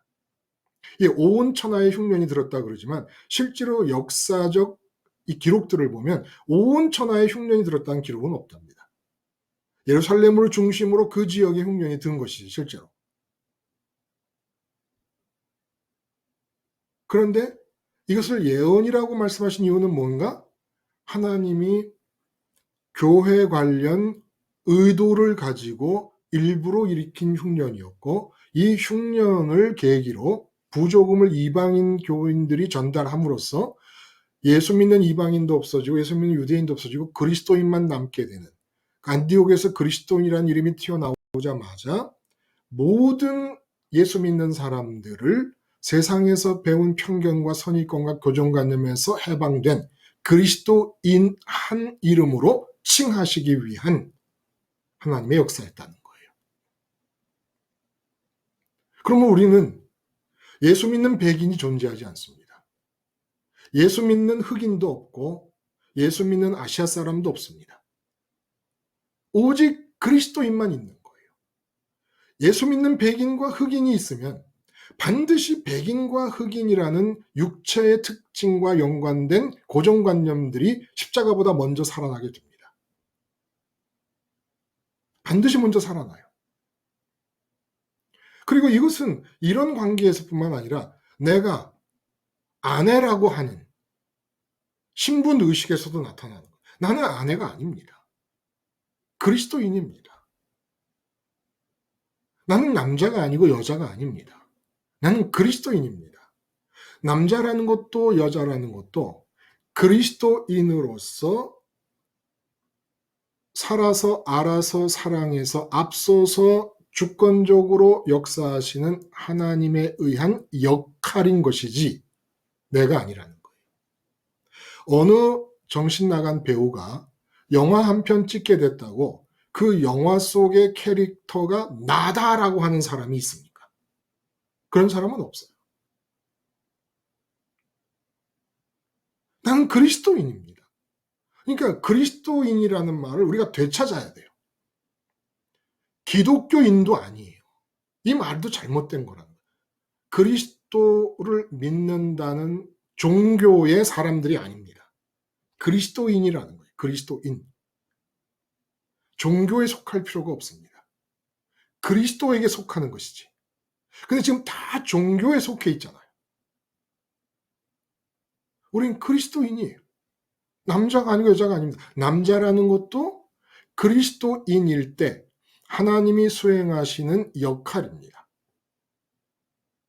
여자라는 것도 마찬가지고, 엄마요 아빠라는 것도 마찬가지고, 어느 부모의 자녀라는 것도 마찬가지고, 이 세상에서 나타나는 모든 것은 하나님이 이 세상에 내가 살아있는 동안에 행하시는 역할인 것이죠. 역할이니까 어떻게 해야 돼요? 감독의 말만 따르고 작가의 말만 따릅니다. 배우의 연기가 뭡니까? 대사를 따라가잖아요. 머릿속에 외워가지고. 배우 몇 명 중에는 애드립이라는 걸 잘하는 사람도 있는 모양이에요. 그러나 절대적으로, 심지어는 지문이라 그러죠. 지문. 그 시나리오, 영화 시나리오를 보면 가로로 쳐놓고 잔 기침을 3번 한다. 요거까지 그대로 해야 돼요. 배우라는 게. 우리가 세상을 살아가는 역할이라는 게 그런 거라는 거예요. 남편과 아내를 마주대하고 있을 때 이제 하나님께서 큐 하시는 겁니다. 그러면 하나님의 소리를 들으면서 지문으로 하나님이 기침을 3번 한다 그러면 내가 그냥 기침이 나는 거예요. 클럭 클럭 클럭. 그럼 어떻게 하면 이렇게 되느냐? 어떻게 하면 이렇게 감독이신 하나님이 작가이신 하나님, 내 인생의 작가이시고 내 인생의 감독이신 하나님이 적어주는 대로 하나님의 소리, 신의 소리만 얘기할 수 있겠느냐? 말씀드렸잖아요.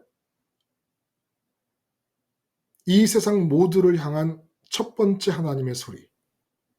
너는 내 아들과 함께 이 세상에 대해서 죽은 자다. 네가 지금 마주대하고 있는 삶의 현장에 대해서 죽은 자다. 그래서 전능한 내가 네 삶에 개입할 수 있기 위하여 가장 온전한 포즈를 취하라. 이게 가장 먼저 들리는 하나님의 소리 아닙니까? 그래서 주님이 십자가에서 죽었다는 하나님의 소리를 들으면 죽었기 때문에 세상에 다른 소리가 안 들리죠. 세상에서 죽었으니까. 그럼 하나님 소리가 들리면서 각본대로 콜록콜록콜록 오른손을 들고 휘젓는다. 그럼 들으면서 뭐라고 얘기한다? 그건 아니야. 돈 문제? 여보, 그건 아니야. 하나님의 소리 하라는 거예요. 이게 되게 어려워 보입니까?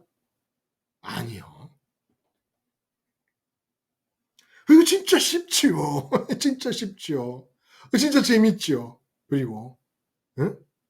그걸 내가 다 끌어안고 책임지고 행과 불행의 결정권자인 것처럼 내가 애를 쓰면 행이고 내가 애를 안 쓰고 게으르면 불행이 오는 것처럼 생각하고 살아가는 이 삶이 이 얼마나 힘든 겁니까? 아니라는 거예요.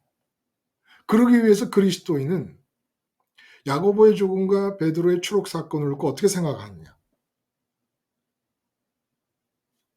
어느 게 낫다라는 우열의 느낌이 없어야 십자가를 붙잡고 있는 상태라는 거라는 거예요. 이 세상에서 일어나는 것들은 우열의 느낌이 없어야 돼요. 아, 하나님께서 이렇게 하고 계시는구나. 내가 돈을 못 벌었다. 그럼 돈을 못 번 게 아니라 하나님이 그렇게 하시는 겁니다. 돈을 버는 상황보다 못한 게 아닌 거예요. 이게 돈을 버는 상황에 대해서도 죽어야 되고 못 버는 상황에서도 죽어야 된다는 게 그 뜻이라는 거예요. 죽는다는 게 뭡니까? 돈이 못 벌렸다고 싫어하지도 않고 돈이 벌렸다고 좋아하지도 않는 거예요. 사람 관계도 마찬가지죠. 남편이 이렇게 한다고 좋아하고 저렇게 한다고 싫어하는 거. 이건 죽은 게 아니죠. 그래서 기억하세요. 기억합시다, 우리가. 몸으로 만나는 상황에는 내가 십자가를 기억하고 있는 그리스도인인 한 그리스도인에게는 더 좋고 더 나쁜 상황이란 존재할 수가 없습니다. 우리의 자녀가 대학을 합격하고 불합격했다. 합격은 좋은 거고 불합격은 나쁜 거다. 그런 거 없다는 거예요. 그런 거 없다는 겁니다. 그런데 그런 고정관념들은 그냥 프리패스예요. 십자가를 생각하지 않고 프리패스. 아예 합격이 좋지. 당연히. 아니라는 겁니다. 하나님의 뜻만이 좋은 겁니다. 어떤 뜻? 하늘에서 결정된 뜻. 그래서 우리의 바람은 하늘에서 결정된 뜻이 어떻게 그대로 손상되지 않고 땅으로 내려와 이루어지느냐. 이게 우리 관심이어야 된다는 거예요. 근데 그 하나님의 뜻이 야고보 사도처럼 죽는 거로 나타날 수도 있고 베드로 사도처럼 추록으로 나타날 수도 있는데 베드로 사도의 추록은 아무도 기대한 바가 없다는 겁니다. 자발적으로 하나님께서 주권적으로 역사하신 것이지 베드로도 기대 안 했다는 거예요. 베드로도 기대 안 했다는 걸 어떻게 알 수 있을까요? 보세요. 내일 아침이면 죽게 되었다는 것을 받아들입니다. 근데 내일 아침에 죽는 것이 몸에 일어나는 상황이니까 나쁘다는 생각을 베드로는 해본 적이 없습니다. 오히려 사도 바울이 늘 말씀하시는 것처럼 지금이라도 몸을 떠나 주와 함께 거하는 것이 내게는 소원이다 라고 말씀하신 것처럼 내일 아침은 내가 죽게 가겠구나 생각을 한 거예요. 그러니까 마음이 세상을 미리 떠나버렸습니다. 마음이 세상을 떠났음을 강조하기 위해 하나님께서 더욱더 깊은 잠에 빠지게 하신 거예요. 그렇게 해서 세상을 마음이 떠나 깊은 잠을 자는 이 베드로의 모습을 통해서 베드로는 추록이라는 것을 바라본 적도 없고 추록이라는 게 좋다는 생각을 해본 적도 없다는 거예요. 내게 왜 돈이 벌릴까? 돈이 벌리는 걸 좋아해 본 적이 없습니다. 근데 하나님의 뜻이라서 벌리는 거예요. 다큐멘터리 나레이션 하는 사람이 읽듯이 내게 일어난 일인데 내게 돈이 벌리는구나 이렇게 본다는 거예요. 그럼 이 벌린 돈은 하나님이 어디다 쓰시려고 하시는 것이지? 내게 돈이 안 벌리는구나. 돈이 안 벌리는 상황에 이어서 어떤 계획을 하고 계시는 것이지? 여기 좋고 나쁨이 없는 거예요. 근데 이걸 마귀가 들어가지고 돈이 안 벌려? 나쁜 거야. 넌 망한 거야. 넌 루저인 거야. 너는 이제 세상 끝난 거야. 이 얘기를 해버립니다. 돈이 지금 한 푼도 없어요? 내일 가보세요. 먹고 살 것이니까 걱정하지 말고. 응? 그거 잘못된 게 아니에요. 그리스도인에게는. 아버지가 없는 이방인들은 그것이 잘못된 일이겠지요. 그러나 그리스도인들에게는 그리스도인의 유전자 속에는 몸으로 만나는 상황이 어떤 게 좋고 어떤 게 나쁘다라는 얘기가 판단할 수 있는 기능이 없다는 거예요. 왜? 십자가에서 죽은 자니까. 십자가에서 죽어서 아담 타락 이전의 상태로 돌아갔으니까. 십자가가 부착되어야 아담 타락 이전의 상태가 되는 겁니다. 우리는 예수님은 십자가 없이 스스로 아담 타락 이전의 상태를 유지한 인간이셨습니다. 끝까지 죽을 때까지 그럴 수 있었던 유일한 인간. 우리는 예수님의 십자가가 마음에 살처럼 붙어 있어야 아담 타락 이전의 상태가 돼서 판단하지 않게 되고 하나님의 소리를 기다리고 제일 원하는 게 하늘에서 결정된 하나님의 뜻이 손상되지 않고 땅에 내려와 이루어지는 것. 이게 유일한 소원인 거예요. 근데 돈이 안 벌렸어. 박수. 하나님 뜻이 이렇게 이루어졌네. 내가 죽어. 박수. 하나님 뜻이 이렇게 이루어지네. 될 수 있다는 겁니다. 저나 여러분이나 다 부족하지만 그렇게 될 수 있다는 거예요. 어떻게 하면? 십자가를 잊지 않으면. 타이밍을 놓치지 않고 눈에 보이고 귀에 들리는 사건들이 내 앞에 쇄도에 들어올 때 세상을 끌어안고 십자가를 보지 않고 십자가를 보고 있는 상태에서 세상의 일들이 쇄도에 들어오면 그 일이 하루 이틀, 사흘, 나흘, 한 달, 두 달 반복되다 보면 나도 모르게 하나님의 뜻이면 무조건 좋은, 하나님의 뜻이 이루어지는 것이면 무조건 감사할 수 있는 그런 사람이 되어 간다는 거예요. 그러므로 속지 마세요. 세상의 편견, 세상의 가치 기준, 세상의 선입견으로. 지금 여러분의 삶의 상황은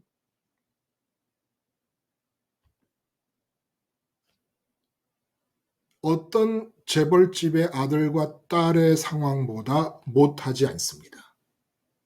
어떤 재벌집의 아들과 딸의 상황도 여러분의 상황보다 더 낫지 않습니다. 그걸 못하다 낫다라고 보는 것은 세상의 편견입니다. 그러나 그리스도인에게는 그런 편견이 사라진 사람들입니다. 더 낫지 않습니다. 옆집의 자식은 서울대학을 들어갔고 우리 집 아이는 지방대학을 들어갔습니다. 서울대 들어간 아이는 더 훌륭하고 지방대 들어가는 더 못난 거, 이거 아닙니다. 각자에게 하나님의 뜻이 임하고 있습니다. 하나님의 뜻이면 된 겁니다. 하나님 뜻이면 된 겁니다. 설령 그 뜻이 내 아이를 하나님이 당신에게로 이끄시기 위하여 고통스러운 상황 속으로 몰아가시더라도 결국 사랑으로 이끄신다 그러면 되는 겁니다. 뜻이면 되는 거예요. 그걸 이제까지 속아가지고 이러면 좋은 거고 저러면 나쁜 거라고 하는 이 편견과 선입견을 가지고 고정관념을 가지고 내 인생을 스스로 지옥으로 만들거나 루저로 만들거나 아니면 아무런 성공이나 자랑할 것이 없는 걸 가지고 자랑하고 있고 어깨에 힘주고 있고 이상하게 살아가는 거예요. 삶의 방식이. 그래서 재밌는 건 베드로가 끝이라고 생각한 거예요. 아, 이제 하나님께서 나를 데려가시는구나. 내가 이 땅에서 더 이루어야 될 하늘에서 결정된 뜻이 없구나 라고 생각을 하고 마음을 아주 마음 놓고 그야말로 진짜 하늘에 딱 보내고 그러니까 너무너무 깊은 잠을 자니까 천사가 와가지고 사람을 때려 눕힐 때 가격하는 정도로 강하게 이렇게 세웠습니다. 그런데 이 사람이 걸어 나가면서 쇠사슬이 풀려져서 옆에 누워있는 간수들은 계속 자고 있어요. 자기는 그 간수들을 넘어가지고 옥문 2개를 통과해서 큰 거리로 나올 때까지 꿈꾸는 줄 알았어요. 그게 환상인 줄 알았어요. 이것이 말씀하시는 바가 뭘까요? 지금 여러분이 어떤 남자와 결혼해서 살고 있고 여자와 결혼하고 자식 낳고 그렇게 살고 있잖아요. 그게 꿈과 같은 시간들이라는 거예요. 이상적이다라는 의미에서 꿈과 같은 시간들이라는 뜻이 아니라 환상 같은 시간이라는 겁니다. 진짜 실제는 뭡니까? 보이지 않는 하나님 나라에 계신 우리 주님과 아버지 하나님이 그리스도인들에게 실제예요. 그래서 실제예요. 분명히 잠에서 깨서 걸어 나오고 있는데 마음이 너무너무 지독할 정도로 하늘에 딱 가 있었던 상태는 어떤 상태냐? 이 세상을 살아가는데 그냥 다 환상같이 사는 겁니다. 그냥 깨면은 없어지는 거예요. 잠에서 깨면 장자의 호접지몽이라는 얘기도 있지만 정말 꿈같이 여기는 겁니다. 실제로 내가 움직입니다. 실제로 내가 생각하고 내가 일을 하고 내가 말을 하고 행동을 합니다. 그런데 환상 같은 거예요. 실제, 영원한 실제는 주님 안에서 세상에 대해 죽고 이 환상 같은 세상에 대해 죽고 하나님께 가서 하나님을 구하고 있는 이것이 현실이고 이것이 실제입니다. 그런데 이렇게 마음이 하늘로 올라가는 바람에 마음과 닿는 무엇만을 현실로 느끼잖아요. 사실 중에서 마음이 닿는 것들만 현실 아닙니까? 인도, 아프리카, 저쪽, 북, 유럽 다 사실이라도 어느 것도 내 현실이 아니에요. 마음이 닿지 않기 때문에. 그런 의미에서 마음이 주님 따라서 그리스도인은 온전히 하늘로 올라가서 세상에 닿지 않으면 하나님의 주권적인 힘에 의해서 이끌리는 이 삶은 환상을 보듯이 살아가는 겁니다. 언젠가 끝나면 다 끝나고 없어질 것이에요. 지금 사는 이유도 이 환상 같은 세상을 떠나 실제인 하늘의 마음을 두기 위하여 사는 것이고 두라고 말하기 위하여 다른 사람한테 사는 것입니다. 아까 손주님 말씀하신 대로 남편이든 가족이든 자식이든 우리가 할 일이 뭐예요? 이런 환상 같은 세상에 마음을 두지 말고 마음을 두면 그게 현실이 되니까. 마음이 닿으면 현실이 됩니다. 그러니까 이 세상을 현실로 생각하지 말고 이 세상은 환상을 대하듯 할 것이고 주님 따라 하늘로 올라가 보이지 않는 하나님이 현실이 될 수 있게 늘 십자가 붙잡고 살자. 이게 그리스도인이라는 거예요. 그리스도인이 누구냐? 마음이 세상과 접촉하지 않아서 십자가에서 죽었으니까 세상을 비현실인 것처럼 환상인 것처럼 사는 사람들입니다. 마음이 온전히 하늘로 보내진 사람, 인자 예수님 안에 담겨서 여러분 지금 남편을 바라보고 있습니까? 아내를 바라보고 있습니까? 여러분 가정 형편이 돈이 있습니까? 돈이 없습니까? 몸이 아픕니까? 마음이 떼어져 나가면 환상 같은 거예요. 결혼을 못했습니까? 했습니까? 결혼을 하고 후회를 합니까? 환상 같은 거예요. 현실이라고 할 게 없어요. 여러분의 현실은 인자 예수님 따라 하늘로 올라가야 진짜 여러분을 위한 현실이 주어집니다. 이게 누굽니까? 그리스도인이라는 거예요.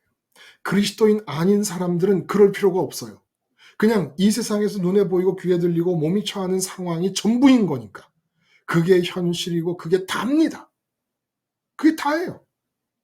근데 베드로가 지금 깨갖고 간수들을 넘어서 쇠사슬이 풀리고 옥문이 2개가 열리고 철문이 열리는데 환상인 줄 알아요?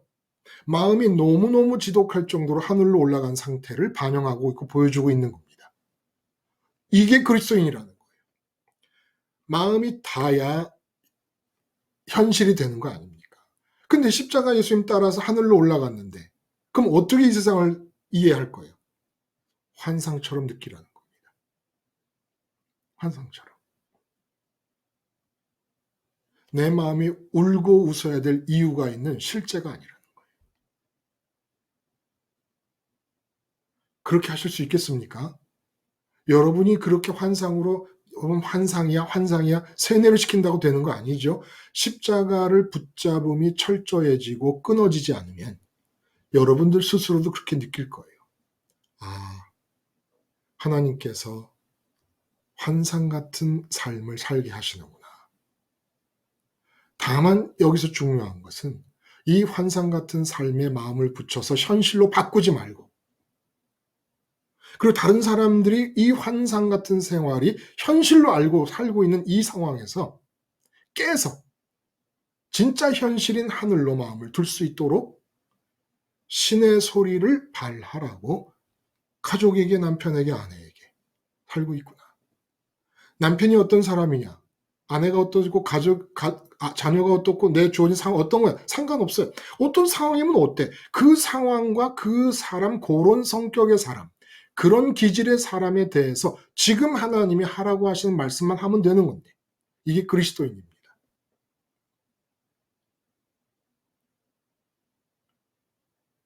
여기서 한 가지만 얘기하고 마치죠.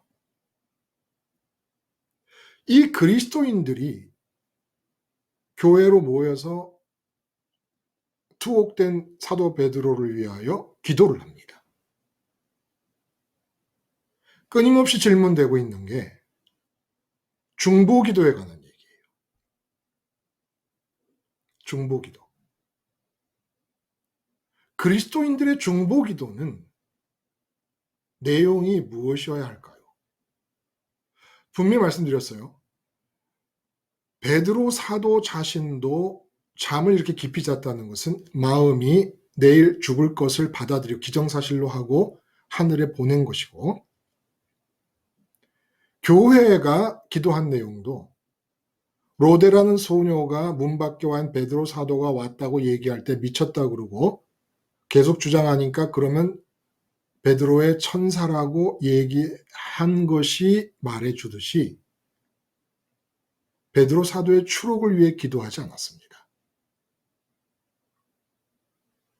그냥 하나님의 주권에 의해서 아무에게도 알려져 있지 않던 주권이 나타나서 추록을 한 거고 하나님의 주권이 임해서 야고보 사도는 목배임을 당해 죽은 겁니다. 그러므로 추록이 난 것도 아니고 목뱀이 못한 것도 아니에요. 자, 그러면 중보기도라는 것은 도대체 어떤 기도를 말하는 것일까? 오늘 우리가 얘기한 중에 다 얘기가 사실 된 거예요. 어떤 분이 그런 문자를 보냈어요. 이제 강릉도 왔다가 가시고, 영락교회 제가 있을 때부터 이제 그 인연이 있었음을 이제 알리시고, 그렇게 연락을 이제 하시는 분이십니다. 그분이 문자를 보냈는데, 이 단톡방에 참가하는 이제 회원 중에 남편이 이제 이 암 이름을 잊어버렸어요. 무슨 암에 걸리고 이제 어떻게 좀 어려움을 겪게 되면서 그 단톡방 사람들에게 이제 중보기도를 부탁을 한 거예요. 근데 이분이 어떻게 중보기도를 드려야 될까요? 라고 하는 궁금증을 가지고 문자를 길게 보내시는 중에 보내셨더라고요. 이분뿐만 아니에요.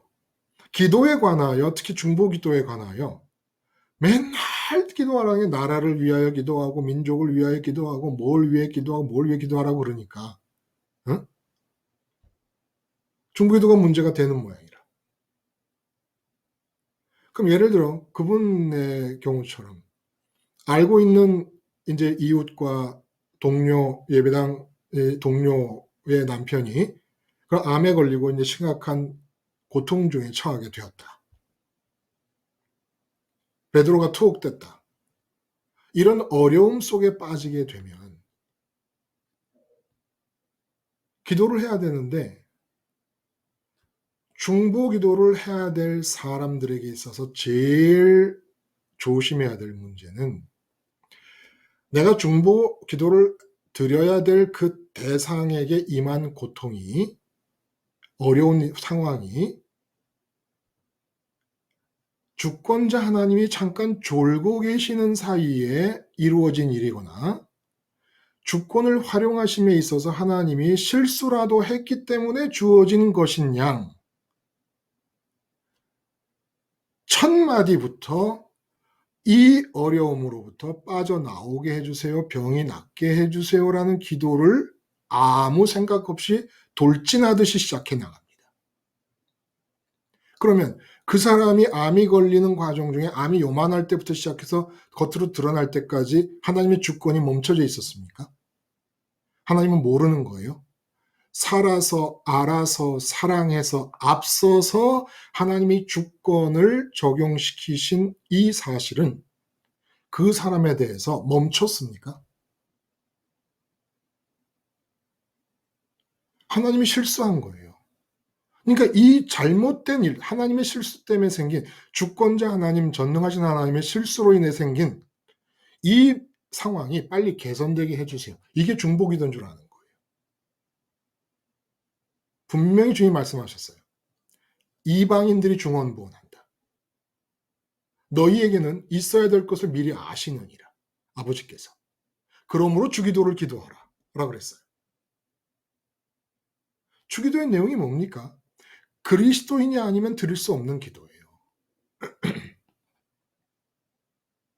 내게 지금 문제가 생겼다.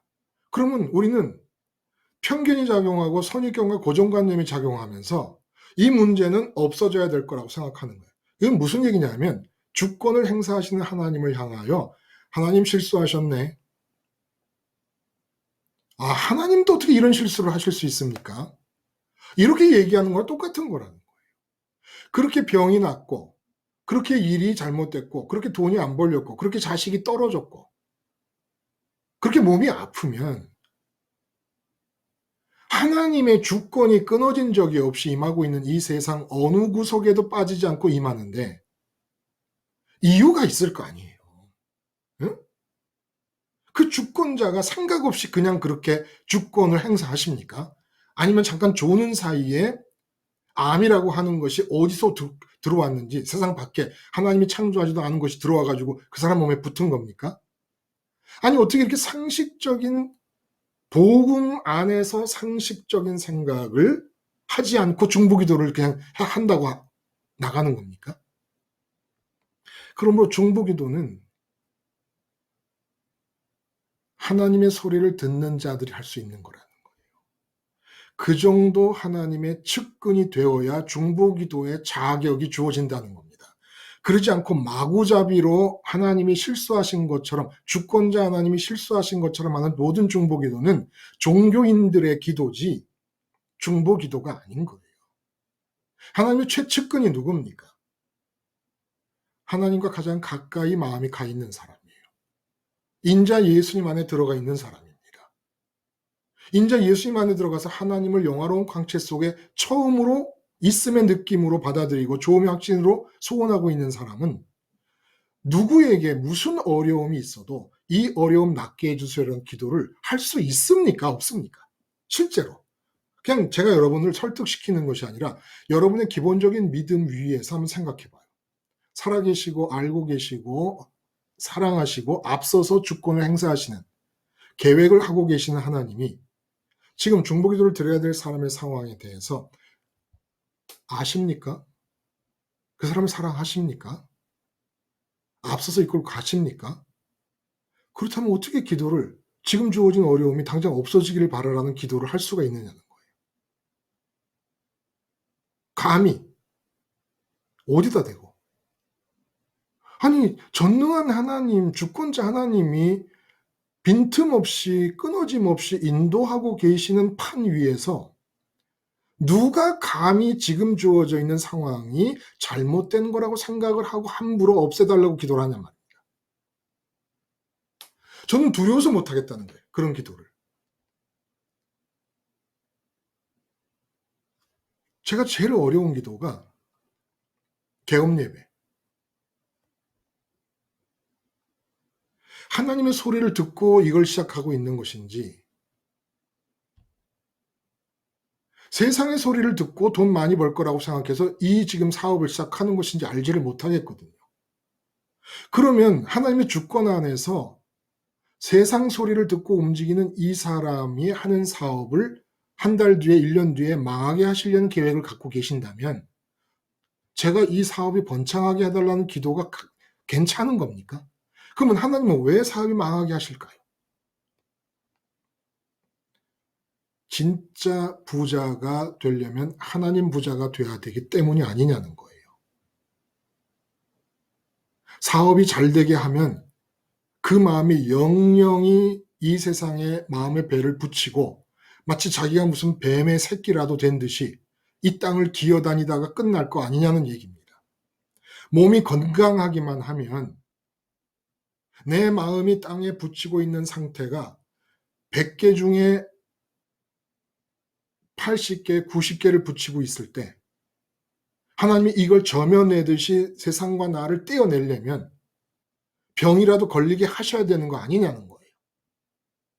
그리고 잘 믿는 것처럼 보이는 사람이 그럴 때 하나님이 그 사람과 당신의 거리를 지금으로는 만족하지 않으시기 때문에 더 박차를 가해서 더 바싹 당기려고 그러시는 거 아니냐는 겁니다.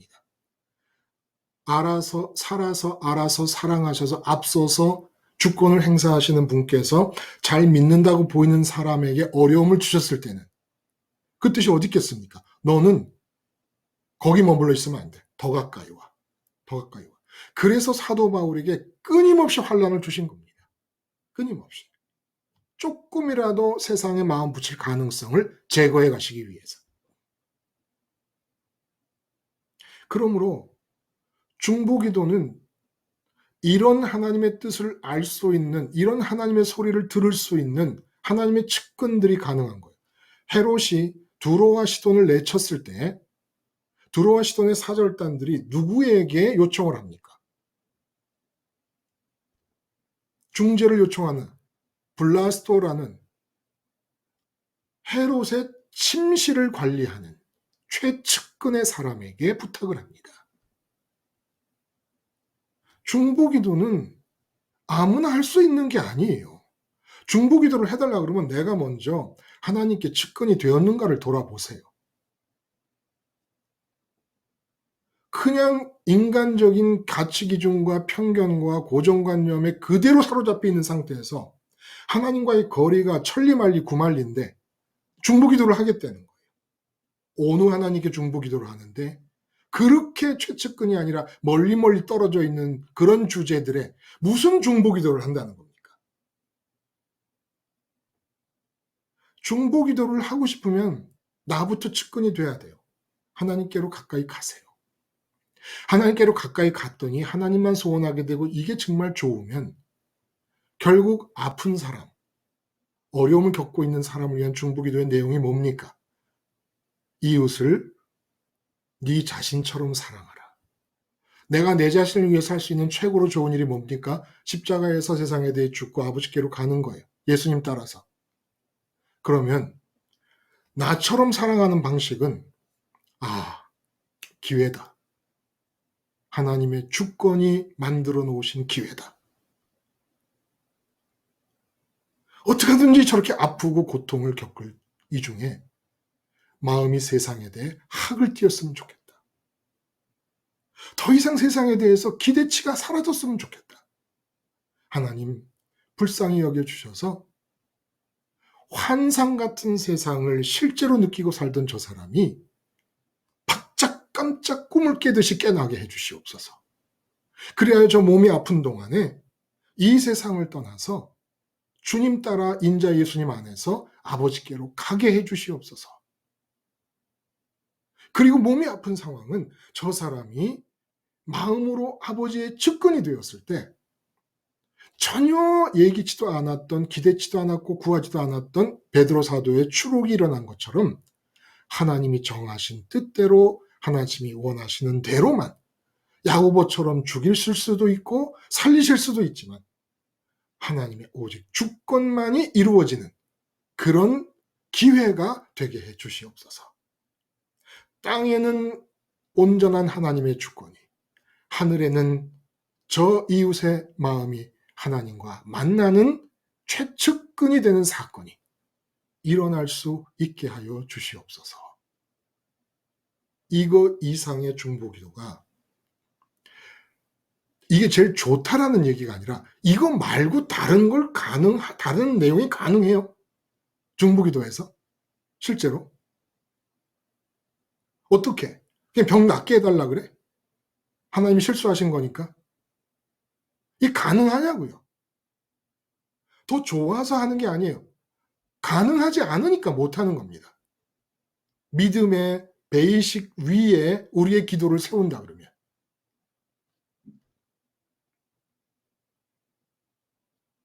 그렇게 중보기도를 하면 그리스도 연세 과정을 다른 사람 덕분에 본의 아니게 나는 또 한 번 갔다 오는 겁니다. 또 한 번 다니게 되는 겁니다. 그래서 나를 위해 그리스도 연세 과정을 따라가고 내 옆에 사람들을 위해 중보기도를 하면서 그리스도 연세 과정을 따라가고 이래 따라가고 저래 따라가고 자꾸 핑계를 대는 거예요. 나 하늘 가고 싶은데 하늘 가는 핑계를 김 집사님이 아프다니까 김 집사 핑계 대야지. 우리 남편이 저렇게 못되게 노니까 우리 남편 핑계 대고 그리스도 연세 과정을 다시 한번 가야지. 우리 남편이 이 좋은 그리스도 연세 과정을 따라 주님 안에서 아버지만을 소원하는 실제 현실의 세계를 마주대하게 해주세요.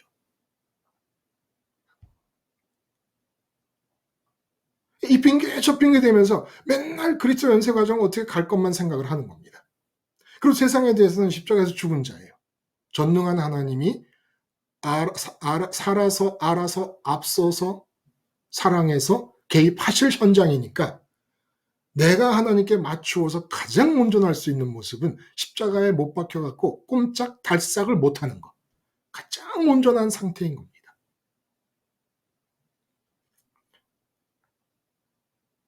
이게 그리스도인이라는 거예요. 그리스도인. 야고보와 베드로 사도가 같이 갇혀 있다가 죽임당하고 추록해도 몸이 당하게 되는 상황은 우열이 없음을 아는 겁니다.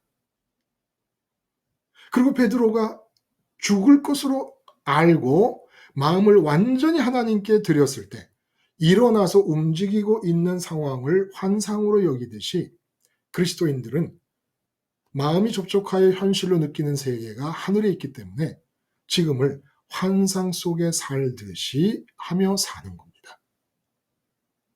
그리고 중보의 기도도 그 고통과 괴로움 속에서 이 세상 삶이 환상에 불과한 것이고 한순간 거품처럼 없어질 것임을 번쩍 깨달아 알게 하는 계기가 되게 해달라고 기도하며 그 기도를 계기로 내가 하나님의 측근이 되어 있는가? 과연 이 사람과 하나님 사이를 중재할 수 있는 측근인가? 라는 걸 물으면서 내가 먼저 세상을 떠나 하나님께로 가서 하나님만이 현실인 세상에 머무는 것입니다. 그런 상태가 유지되면 이제 십자가가 기억되고 내 마음이 하늘로 올라가고 하나님의 주권이 방해받음 없이 개입될 수 있을 만큼 십자가에 매달려 꼼짝달싹 못하는 온전한 상태가 이루어졌을 때 내가 하는 말, 내가 하는 행동, 생각, 감정, 의지가 전부 신의 소리가 될 수 있습니다. 요는 뭐예요? 타이밍을 놓치지 않고 주님의 십자가를 의식이 붙잡는 겁니다. 한번 붙잡았으면 잠들어서 의식이 끊어질 때까지 계속 붙잡는 겁니다. 그게 그리스도인입니다. 그런 그리스도인들에게 이런 일들이 나타난다라는 이야기를 하신 것이죠. 그리스도인들 화이팅! 우리가 그리스도인이에요. 그 그리스도인. 응? 여러분이 바로 그 그리스도인들입니다. 그리스도인으로서 감독이신 하나님이 정해놓으신 역할을 남편으로서, 아내로서, 남자로서, 여자로서, 부모로서, 자녀로서, 나아가서 직장인으로서 하실 때에 오직 신의 소리의 스피커들만 되시기를 바랍니다. 제가 기도하고 마치겠습니다. 하나님 아버지, 제가 그리스도인입니다. 남자도 아니고 여자도 아니고 그리스도인입니다. 그리스도인이라는 정체성 이외의 모든 것이 역할이오니 십자가 붙잡고 하늘이 현실이요 세상은 연극이고 환상인 줄 알아. 오직 감독되시는 하나님의 소리만을 입에 담고 전하는 훌륭한 배우들이 되게 하여 주시옵소서. 예수님의 이름으로 기도드리옵나이다. 아멘. 여러분 감사합니다. 또 다음 시간에 뵙겠습니다. 좋은 하루 보내세요.